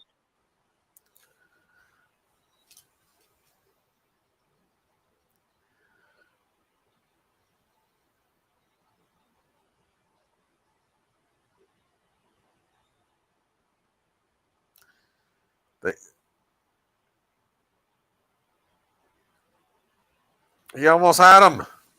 I know.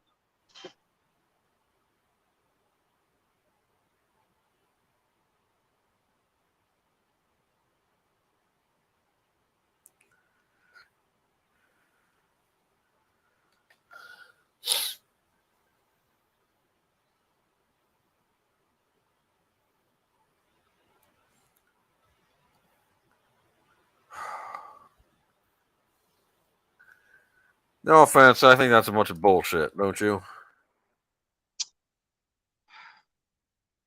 Who's in the Yeah, right here, huh? they could have had him. They could have.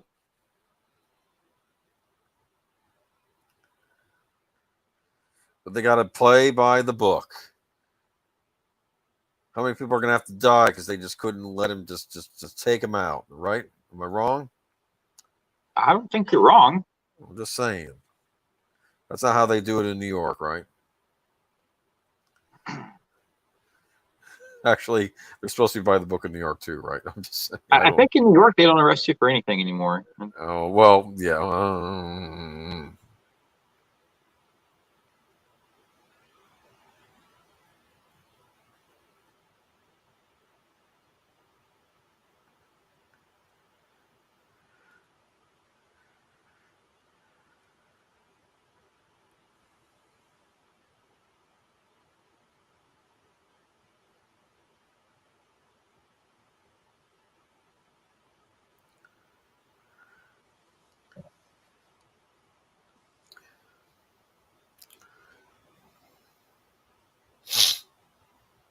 More Pepsi. Do you think there's some product placement in this movie? Maybe so.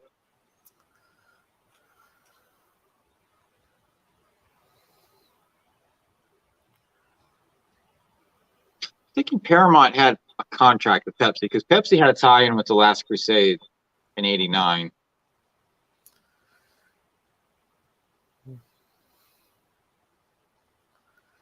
That was a lot easier to escape than the plane in Commando, right?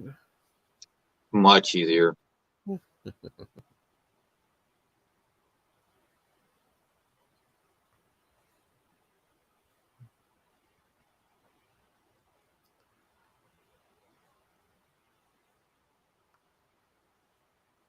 Was this scene shot in Japan?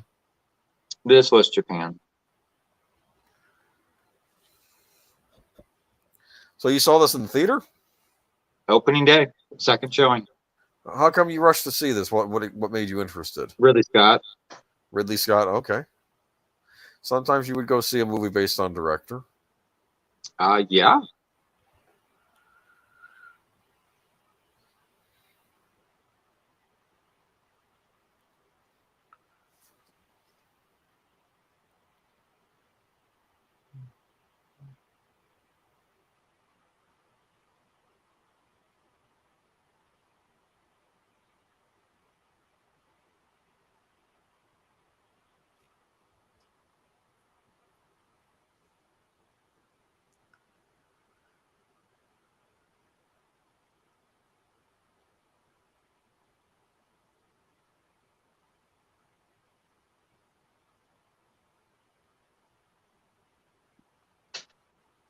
Oh, here we go.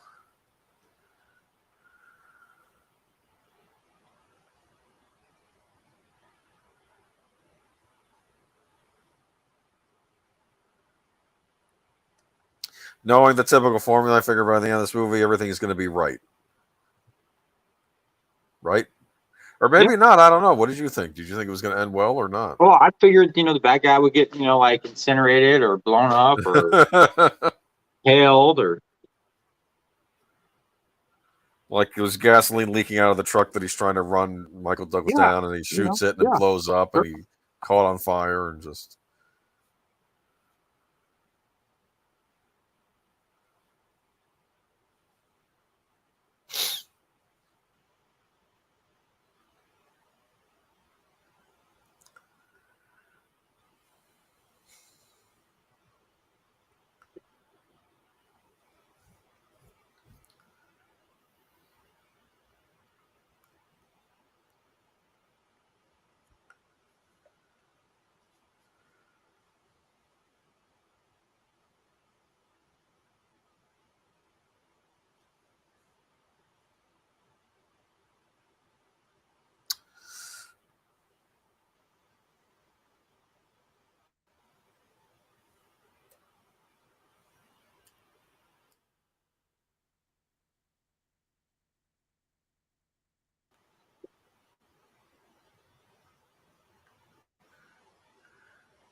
So he's actually paid a social price for helping. Yes. Michael Douglas. Yes. Well, it's a thing. It's a thing. It's like he's been like banned from Twitter, sort of. Only it's well, it's a little, it's slightly different than that. Yeah. Yeah. Twitter, huh? Oh no. Let me see here.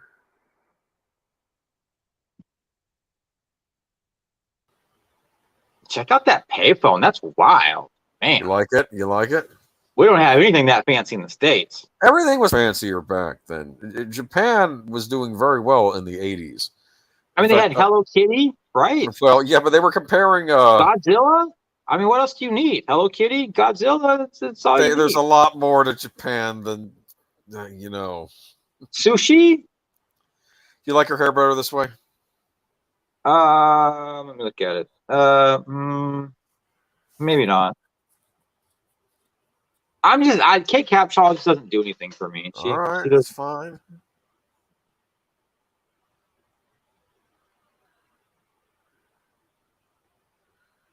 So you wouldn't have saved Ridley Scott if you'd been Indiana Jones in that movie. Well, I mean, you kind of have to. You're obligated to. Obligated, right.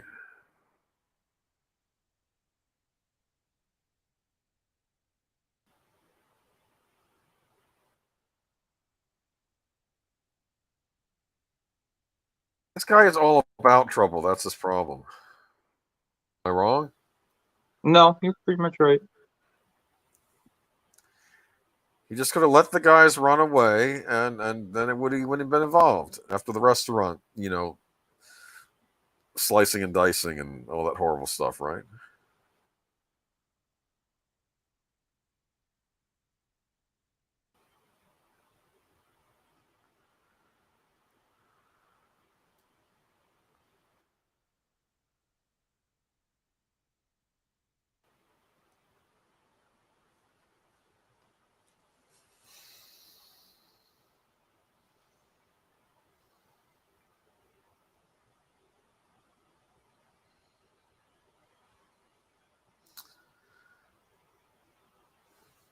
Who do you think has to collect all those golf balls? They probably have a machine that does it. Oh, I'm just saying.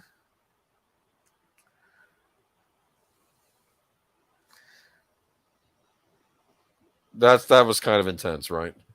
Mm.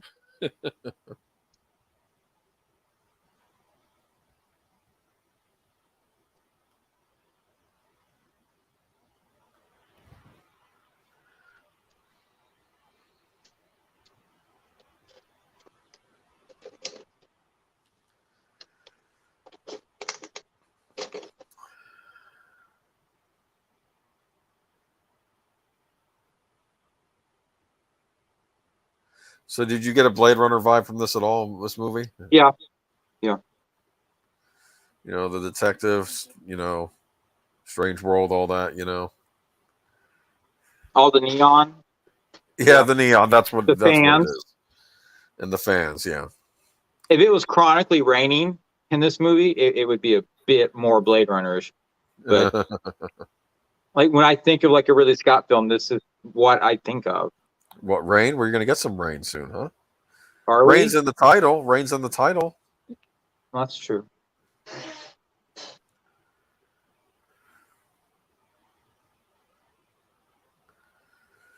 So the cricket finally calmed down? For the moment. Oh! She was pretty hyper this morning. She got me up a little after 4. Wanted to go outside. And that's fine. If you can go outside, go ahead and wake me up. How'd you like to get punched around like that, huh? No, I'm okay. I don't need that. So this is reused Blade Runner set. Is this the Tyrell apartment? I thought it was the Deckard apartment, but it looks a bit more Tyrell to me. No, it could have been either.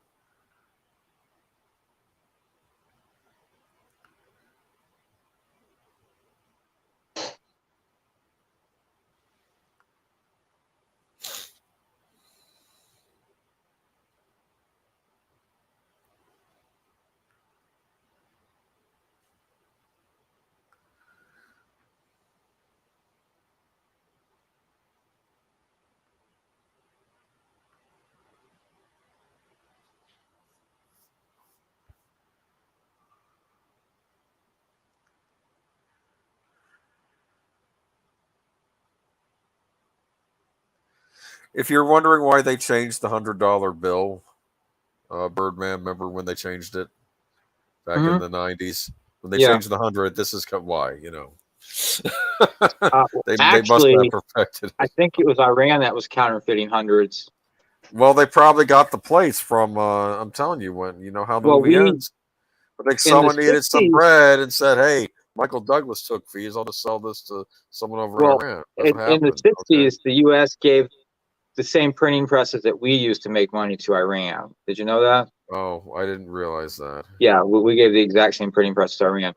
And they were counterfeiting money to fund whatever it is that they like to do that they shouldn't be doing. Okay, interesting. And that's why we were changing the bills. All right.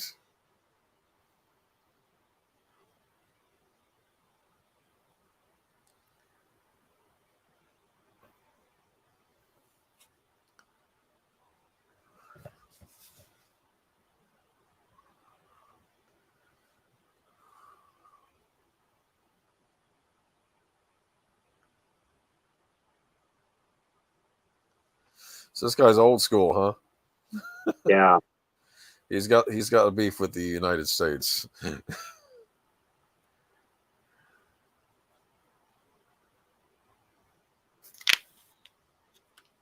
We are still obligated to defend Japan in times of war, right?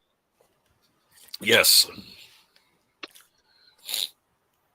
We have to. And if a certain other country invades a certain other country, stuff may start hitting the fan real quick. Yeah. Okay.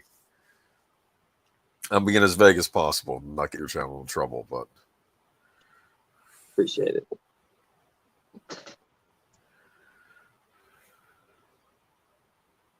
Yeah, funny you should mention that. Rose brought that up today on our afternoon. There was another Japanese movie called Black Rain, which was about the Hiroshima bombing. Interesting. Okay.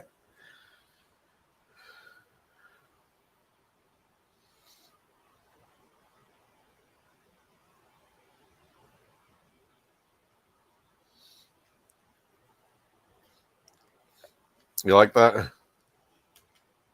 He's right.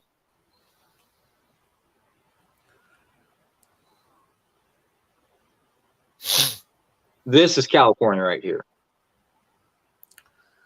Which it looks nothing like the Dukes of Hazzard to me. Just saying. The Dukes of Hazzard is where they shot the Dukes of Hazzard? They shot Dukes of Hazzard in California. They shoot it on this area right here. That's what I'm asking. Doesn't all California look alike?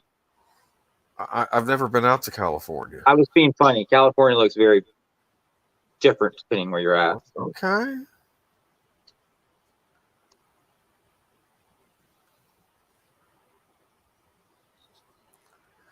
I thought this is. I thought maybe that he was reneging on the deal and it was going to be bye bye. And look, Yeah.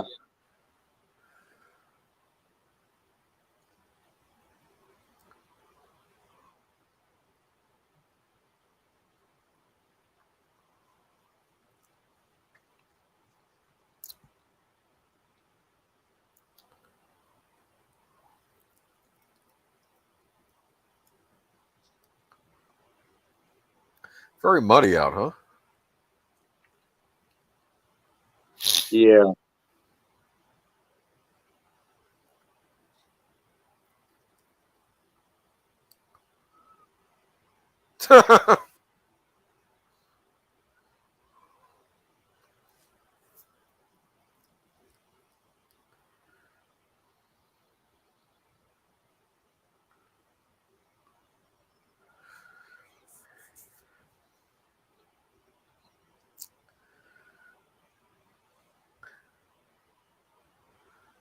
It's pretty, huh? It is.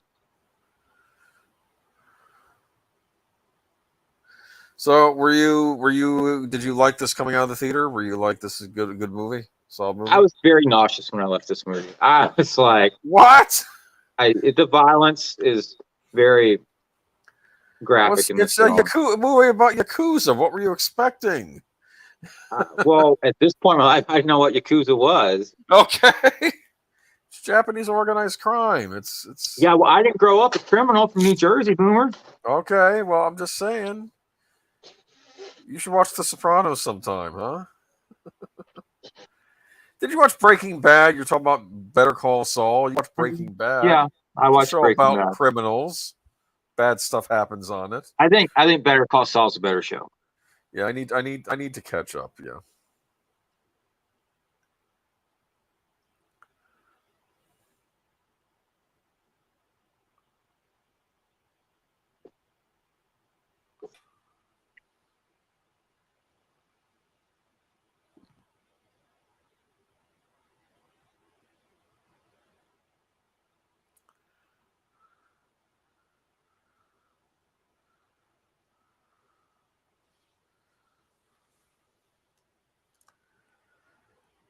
Yeah, the part coming out where Sato like chops off his finger. I did not see that coming when I saw it first. I'm like, what is he doing? And I was just like, oh, I like ran in the back of the theater and I was just like, oh, I'm not gonna throw up. I'm not gonna throw up.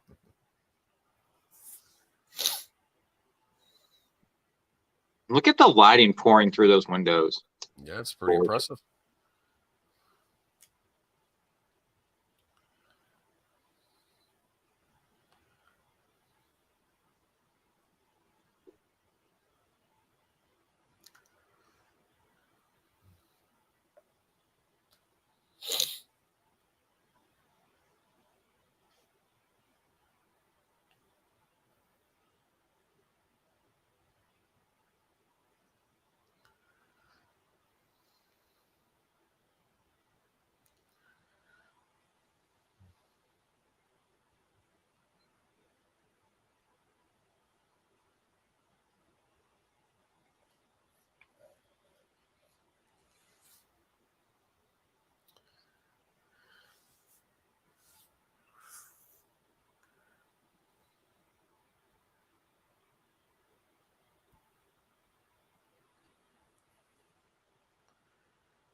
See, he's not a bad guy.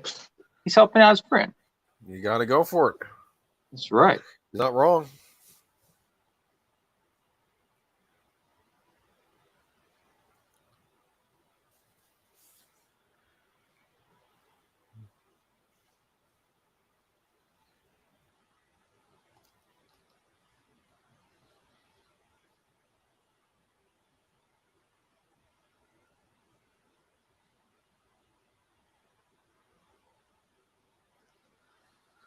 Yeah, you can do it. You can do it.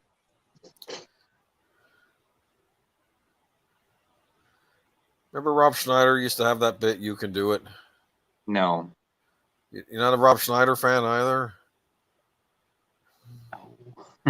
Oh my goodness. Chris Farley, Rob. How long have we been doing these shows? I don't know. You like? Are we gonna watch Happy Gilmore with Adam Sandler next week? No. No. Oh my goodness. I saw Wedding Singer. That's a good one. You like Wedding Singer? It was okay. I took some girl that I had a crush on. She worked at the Hallmark store at the mall, and did she like it? Did she like it? She thought it was a funny movie. I thought it was okay. Okay. What was her name? Um, She liked astronomy and she wanted to be an astronomer. I don't remember her name. We went out one time and her name was Mercury. No, it wasn't Mercury. All right. So were you expecting some intense action here? Yes. Were you thinking who's a farmer and who's a Yakuza in disguise, huh? I was kind of thinking at this point everyone is a double crossing agent. Like some old lady pulling a wheelbarrow, she's gonna whip out a machine gun. Yeah.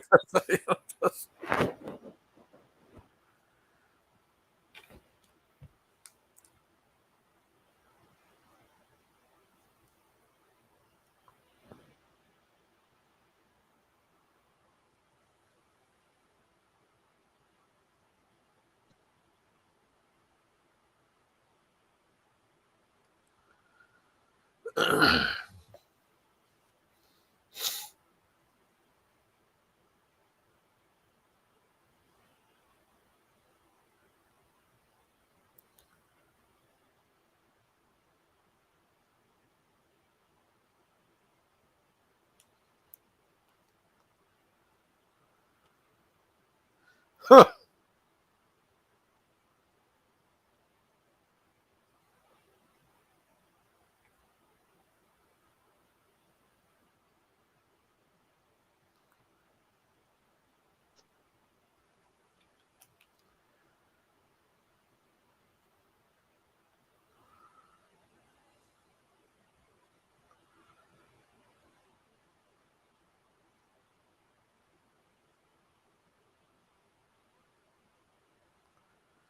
So you have to expect responsibility for your past deeds by making amends in the traditional manner.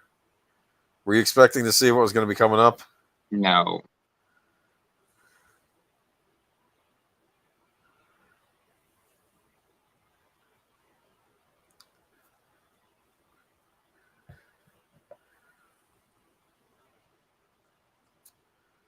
So would you chop off your finger, Boomer?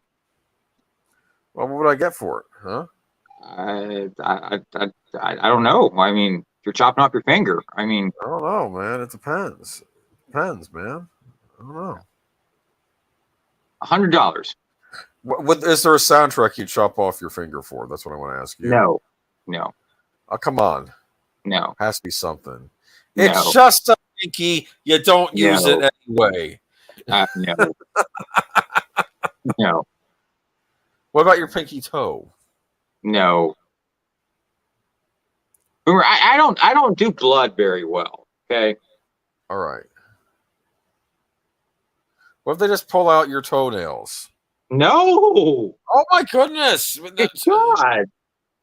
They'll come back. No. Oh, here we go. Look at it. Look at it. Look at it. You gonna look away from the screen now? Is that what's gonna happen, Birdman?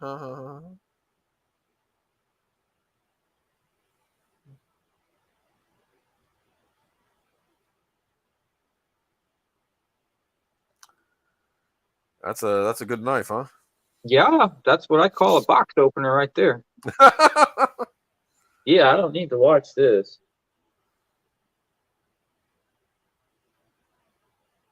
Oh! Yeah, I don't need to hear it either, but there it is. Oh! He's like, that's showing how tough I am. He didn't even like scream or anything. Would you have been like, ow, that hurts? I couldn't even gotten that far. I'd just be like, look, Here, take plate. I'm going home. Find a new job. Did you ever see the Jack Reacher movie with Tom Cruise? No. There's a scene in it where the bad guy says one of his henchmen screws up.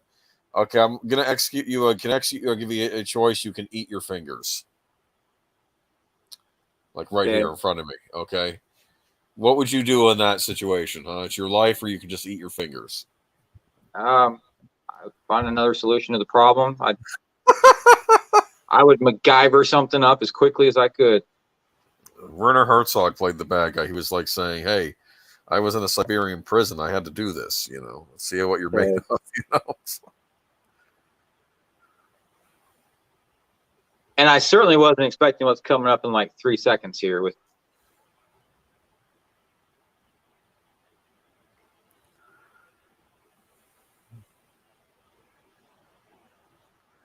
oh, hey. Yeah, I wasn't expecting that. Looks like it's a mob war.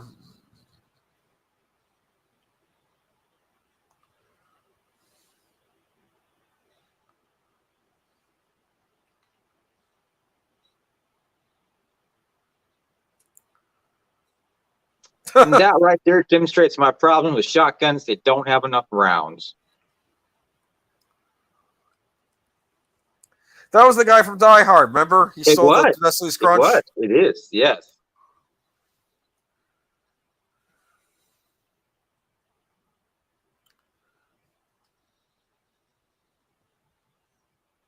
Man, cars just blowing up. If this had been a Michael Bay movie, there'd be more explosions. There would. This is the movie Michael Bay wishes he could make. Like the shrapnel would be exploding, okay? You know, that's...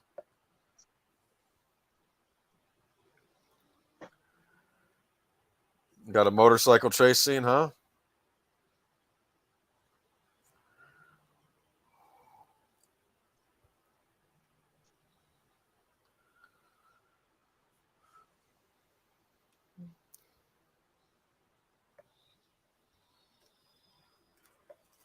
There's another version of this track on here. It's just percussion. I actually kind of prefer it. Just percussion instead of the digital stuff? Yeah. 80s like to add a lot of digital stuff to the music, right? Well, I mean, Hans Zimmer kind of really helped kickstart that. Or I guess he just made it more mainstream. I guess. Yeah. Way.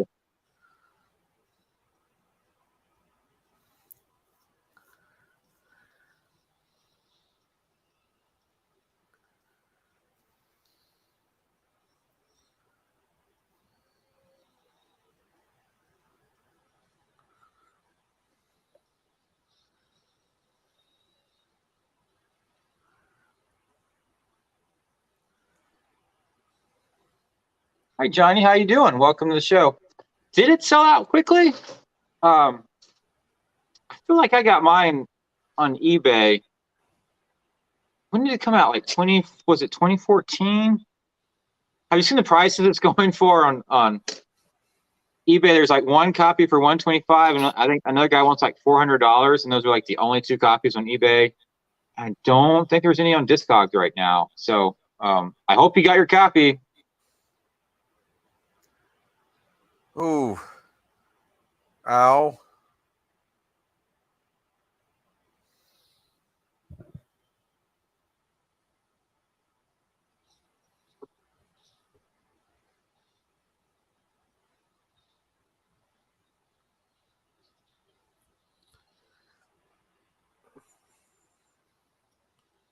Good. You got your copy. I'm happy for you. You are awesome, my friend.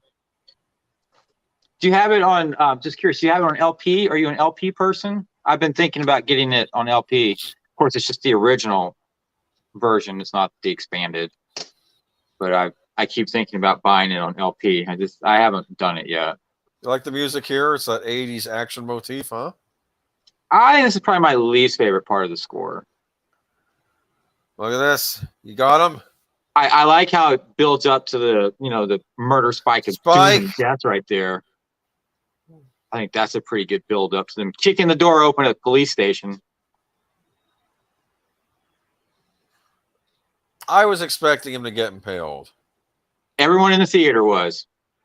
They're just going to lose him again in like a day's time. As soon as he's on the plane, this guy's out again, I bet you. What do you think, huh? Yeah. They could do a sequel set like 5 years later. He's remarried, has a nice house and isolated sort of Verbi, and this guy is on a plane stalking his family. I thought this would make a good TV show if you wanted to like reboot it on. We just have him as a cop, a fish out of water in Japan. Yeah. Check out Tokyo Vice. You might get a similar vibe. Okay. Actually, I'm honest with you, because the reporter befriends the Japanese police detective, and he's an investigative reporter, so he's not quite a cop, but he's sort of like he's still trying to uncover crimes. Johnny says he loves watching this movie on rainy days. That's cool. Rainy days, I usually listen to The Accidental Tourist on LP. Do you think he gets this? This could be a good rainy day movie. Think he gets his old job back? Probably so.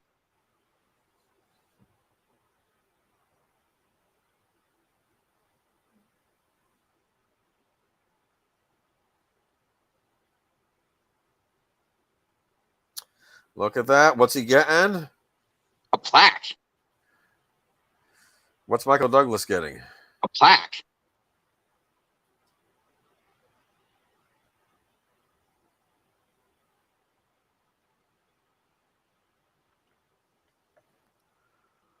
Johnny, curious, do you have the Millennium Tribal Wisdom CD from Hans Zimmer? Came out around the same time as this film. It's released from Narada label. Well, okay, Capshaw's there. I was expecting to get on a plane. She's going to be sitting next to him, right? Huh? What do you think? Mm-hmm.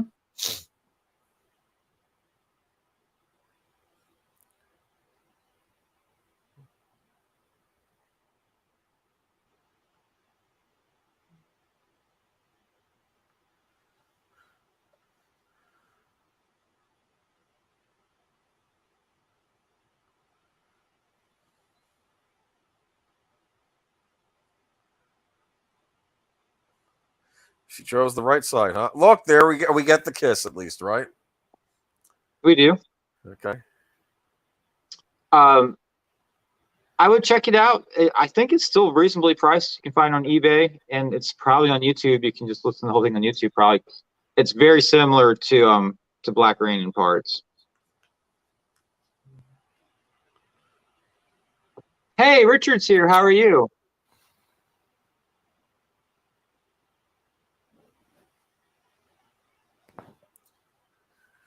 Yeah, you could make as many hundreds as you want, huh? Yeah, but they'd all have the same serial number, wouldn't they? Go to Vegas, man.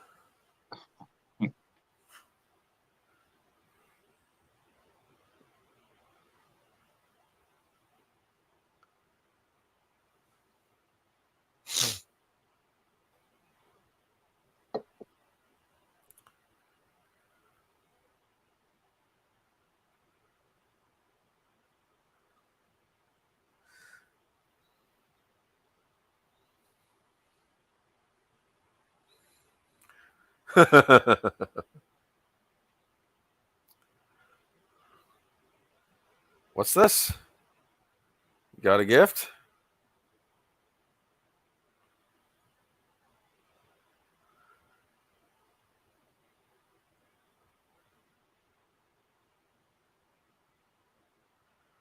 I wonder what it is. It might be a Game Boy. Ever hear of those, huh? Yes, Boomer. I've heard of a Game Boy. All right, I'm just saying. Glad you're doing well, Richard. I think we've enjoyed the rewatch. Boomer, have you enjoyed watching this movie? I like this movie. Shake hands.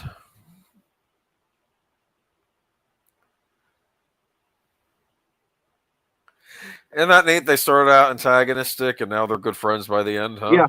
But it's earned. They earned this entire journey. What is it? It's a shirt.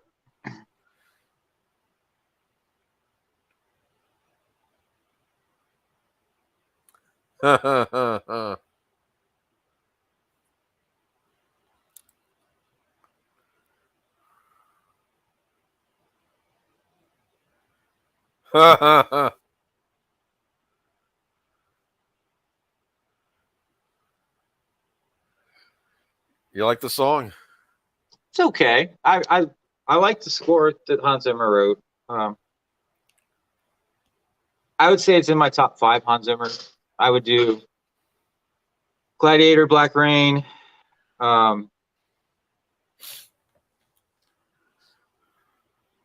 Interstellar, Rush, and Thin Red Line. I guess that's what I would put in my top 5 Hans Zimmer.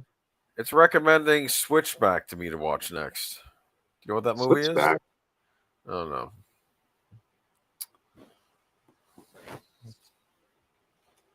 Yeah, does Ridley Scott, has he ever liked making any movies that he's made? I think Ridley Scott. It's always a trial. It's always a trial, right? It is. Like, I know when they did Gladiator, they didn't even have an entire script, and that's the recipe for disaster. Yeah, that's never a good thing when you don't have your script. Gladiator turned out fine, but I mean, making it was I'm sure it was a bitch and a half. I remember when that won the best picture, right? And Liz Taylor came out and blurted it out. Remember that? Gladiator? Yeah, she was. They think she might have been drinking a bit before she mentioned the award. It was like Gladiator, you know. She said it like that. But this one didn't win any Best Picture, not in the United States. Not in the United States, no. It got Best Foreign Language Film at some awards show. I wrote it down somewhere, but Switchback. What is Switchback? Boomer, do you know Switchback? No. Okay, well, we need to look that up. I'm assuming Is it okay to Google Switchback at 8 o'clock in the morning at the coffee house? Am I going to get? No, I wouldn't do that. You'll type in Switchback and you'll get something else. Okay. Okay. Something that'll involve an orangutan, probably. So just don't. Okay. Wow! Thank you. Okay, I'm not saying that I'm an expert or anything. I'm just saying. I'm glad. You're going to the coffee house. So okay, that's great. You're going to the coffee house in the morning. Well, I either go there to get breakfast or I go to Publix to get a sandwich. It's one or the other. What do they serve for breakfast at the coffee house? I get grilled cheese with bacon. That's not a breakfast. I eat it at breakfast time. It's breakfast. Okay, I'm just saying.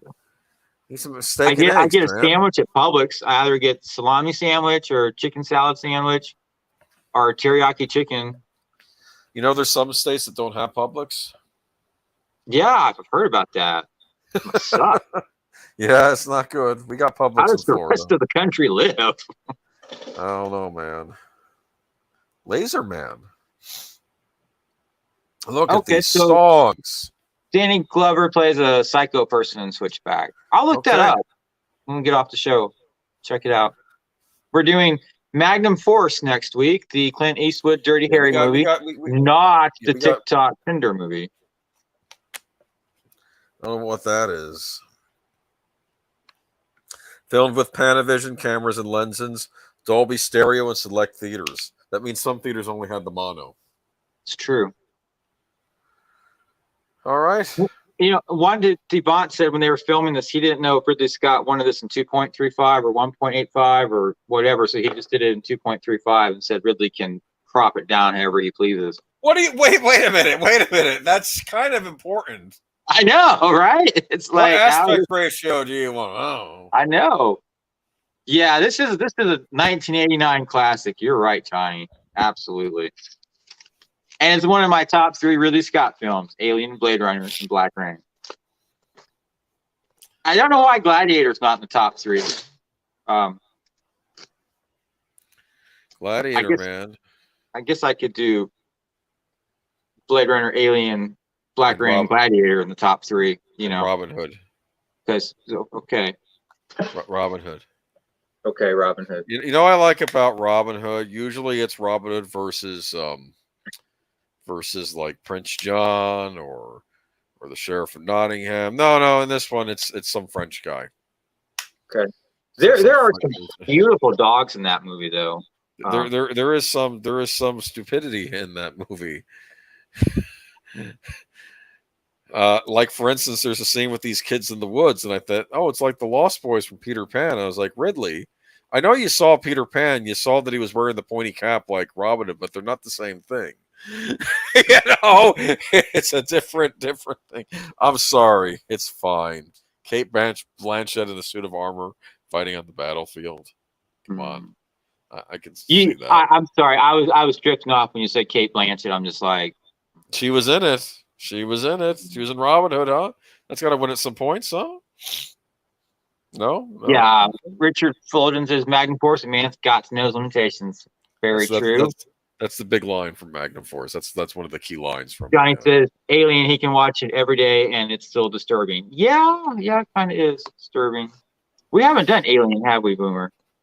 I figure we might save it maybe toward October, but we'll see. Have we done Aliens, or am I confusing that? I was on a show. No, you were on another show with aliens. My original idea for October, if we're able to do movies in October, I was thinking we could do Jerry Goldsmith scores, because he did the score for Psycho 2. We could do Psycho 2. So we already watched Psycho. We could do Magic with Anthony Hopkins with the creepy puppet. You got to think about puppets. They don't bother me. Okay, then we're okay. And because he did the score to Magic, he did quite a few horror movie scores. He did Poltergeist. Remember Poltergeist? Yes. Legend, Jerry Goldsmith, and Ridley Scott. No. That's not really a horror movie, though. But, yeah. Oh.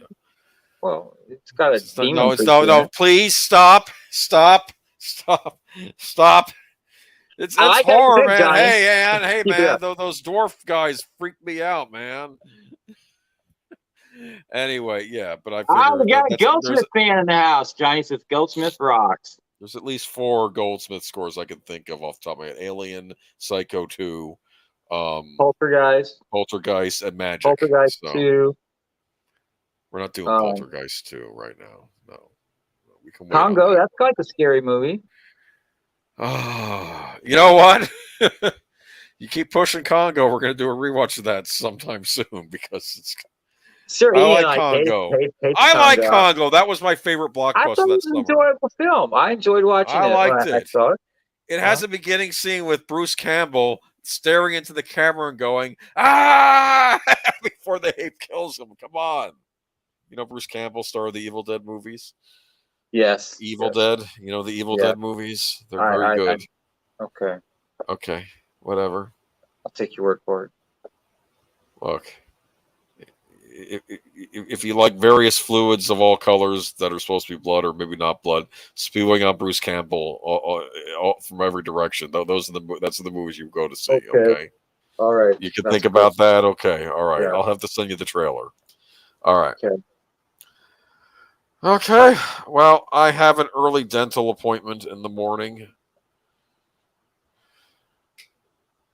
I'll say a prayer for you tonight, my friend. Well, no, I was just saying I have to get going soon. That's all. So, you got anything you want to? You got any shows coming up, Birdman? You got is there gonna be another Batman show coming up? Ian and I are doing the Batman show. I mean, until Eric Woods returns from Newfoundland, we're just watching movies. Gotcha. So we're doing, I think, like the 12-hour version of The Watchmen on Monday. And the next week we're doing Magnum Force. Mr. Johnny Cannon, if you would like to come on a Jerry Goldsmith show, let me know, and we can probably work you in. Yeah, we could do Congo. I'm telling you. And Richard, I was hoping you're going to be on tonight, but we'll find something later for you to be on. I'd love to have you on the show as well. It's always fun talking to different people and hearing what they have to say about film music. So both of y'all, let me know if y'all want to come on a show. We'll work something out in the future. But I guess that's it for tonight. Adopt, don't shop. Keep listening to great film music. we'll see you back on Monday. I've got some records coming from Waxworks, hopefully an unboxing tomorrow or the following day. Cool. So we can count you in, Johnny, for a Goldsmith show. Cool. Love to have you. Boomer's got a show coming up on Sunday, I believe. Yeah, Geeky Geezers, I'll be on there. Geeky Geezers. I don't know what we're Richard, talking about. We're talking about the we're talking about the big conspiracy now behind the Snyder Cut. So that'll be interesting. Okay. Richard, I do not remember seeing an email. I apologize. I will go back through my inbox and double check. I get so much crap emails every day from eBay and everyone else. It's just like everything just kind of gets boop, boop, boop, boop. I just get lost. I'll go back and double check, or just email me again if you don't mind. I do apologize if you did email me. I didn't see it. I am terribly sorry about that. But we will work something out for sure. Anyways, we'll say goodbye for tonight, and I hope to see all of y'all again very soon. And yes, Big Al, we're doing the Watchmen on Monday. It's like the 12-hour. I think it's like 4 hours. It's the longer cut. Yeah, it's the longer cut. I think that's the one. There are 3 different cuts because it's Zack Snyder and he makes multiple. Yeah, cuts. Ian's got all 3 copies, and I was like, let's just do all 3 on the same day. No, we're just gonna do the one. You don't have to do all 3. Just do the long one, I guess. Yeah. Okay. The long one. Okay. Yeah, Tyler Bates has got some good stuff too. He does. Cool. But yeah. All right. Let me get off. I've been up since like 4:30 or so. So everyone have a good night. Take care. Good to see everyone. And we'll talk to all of y'all very soon. Take care, everyone. Bye-bye.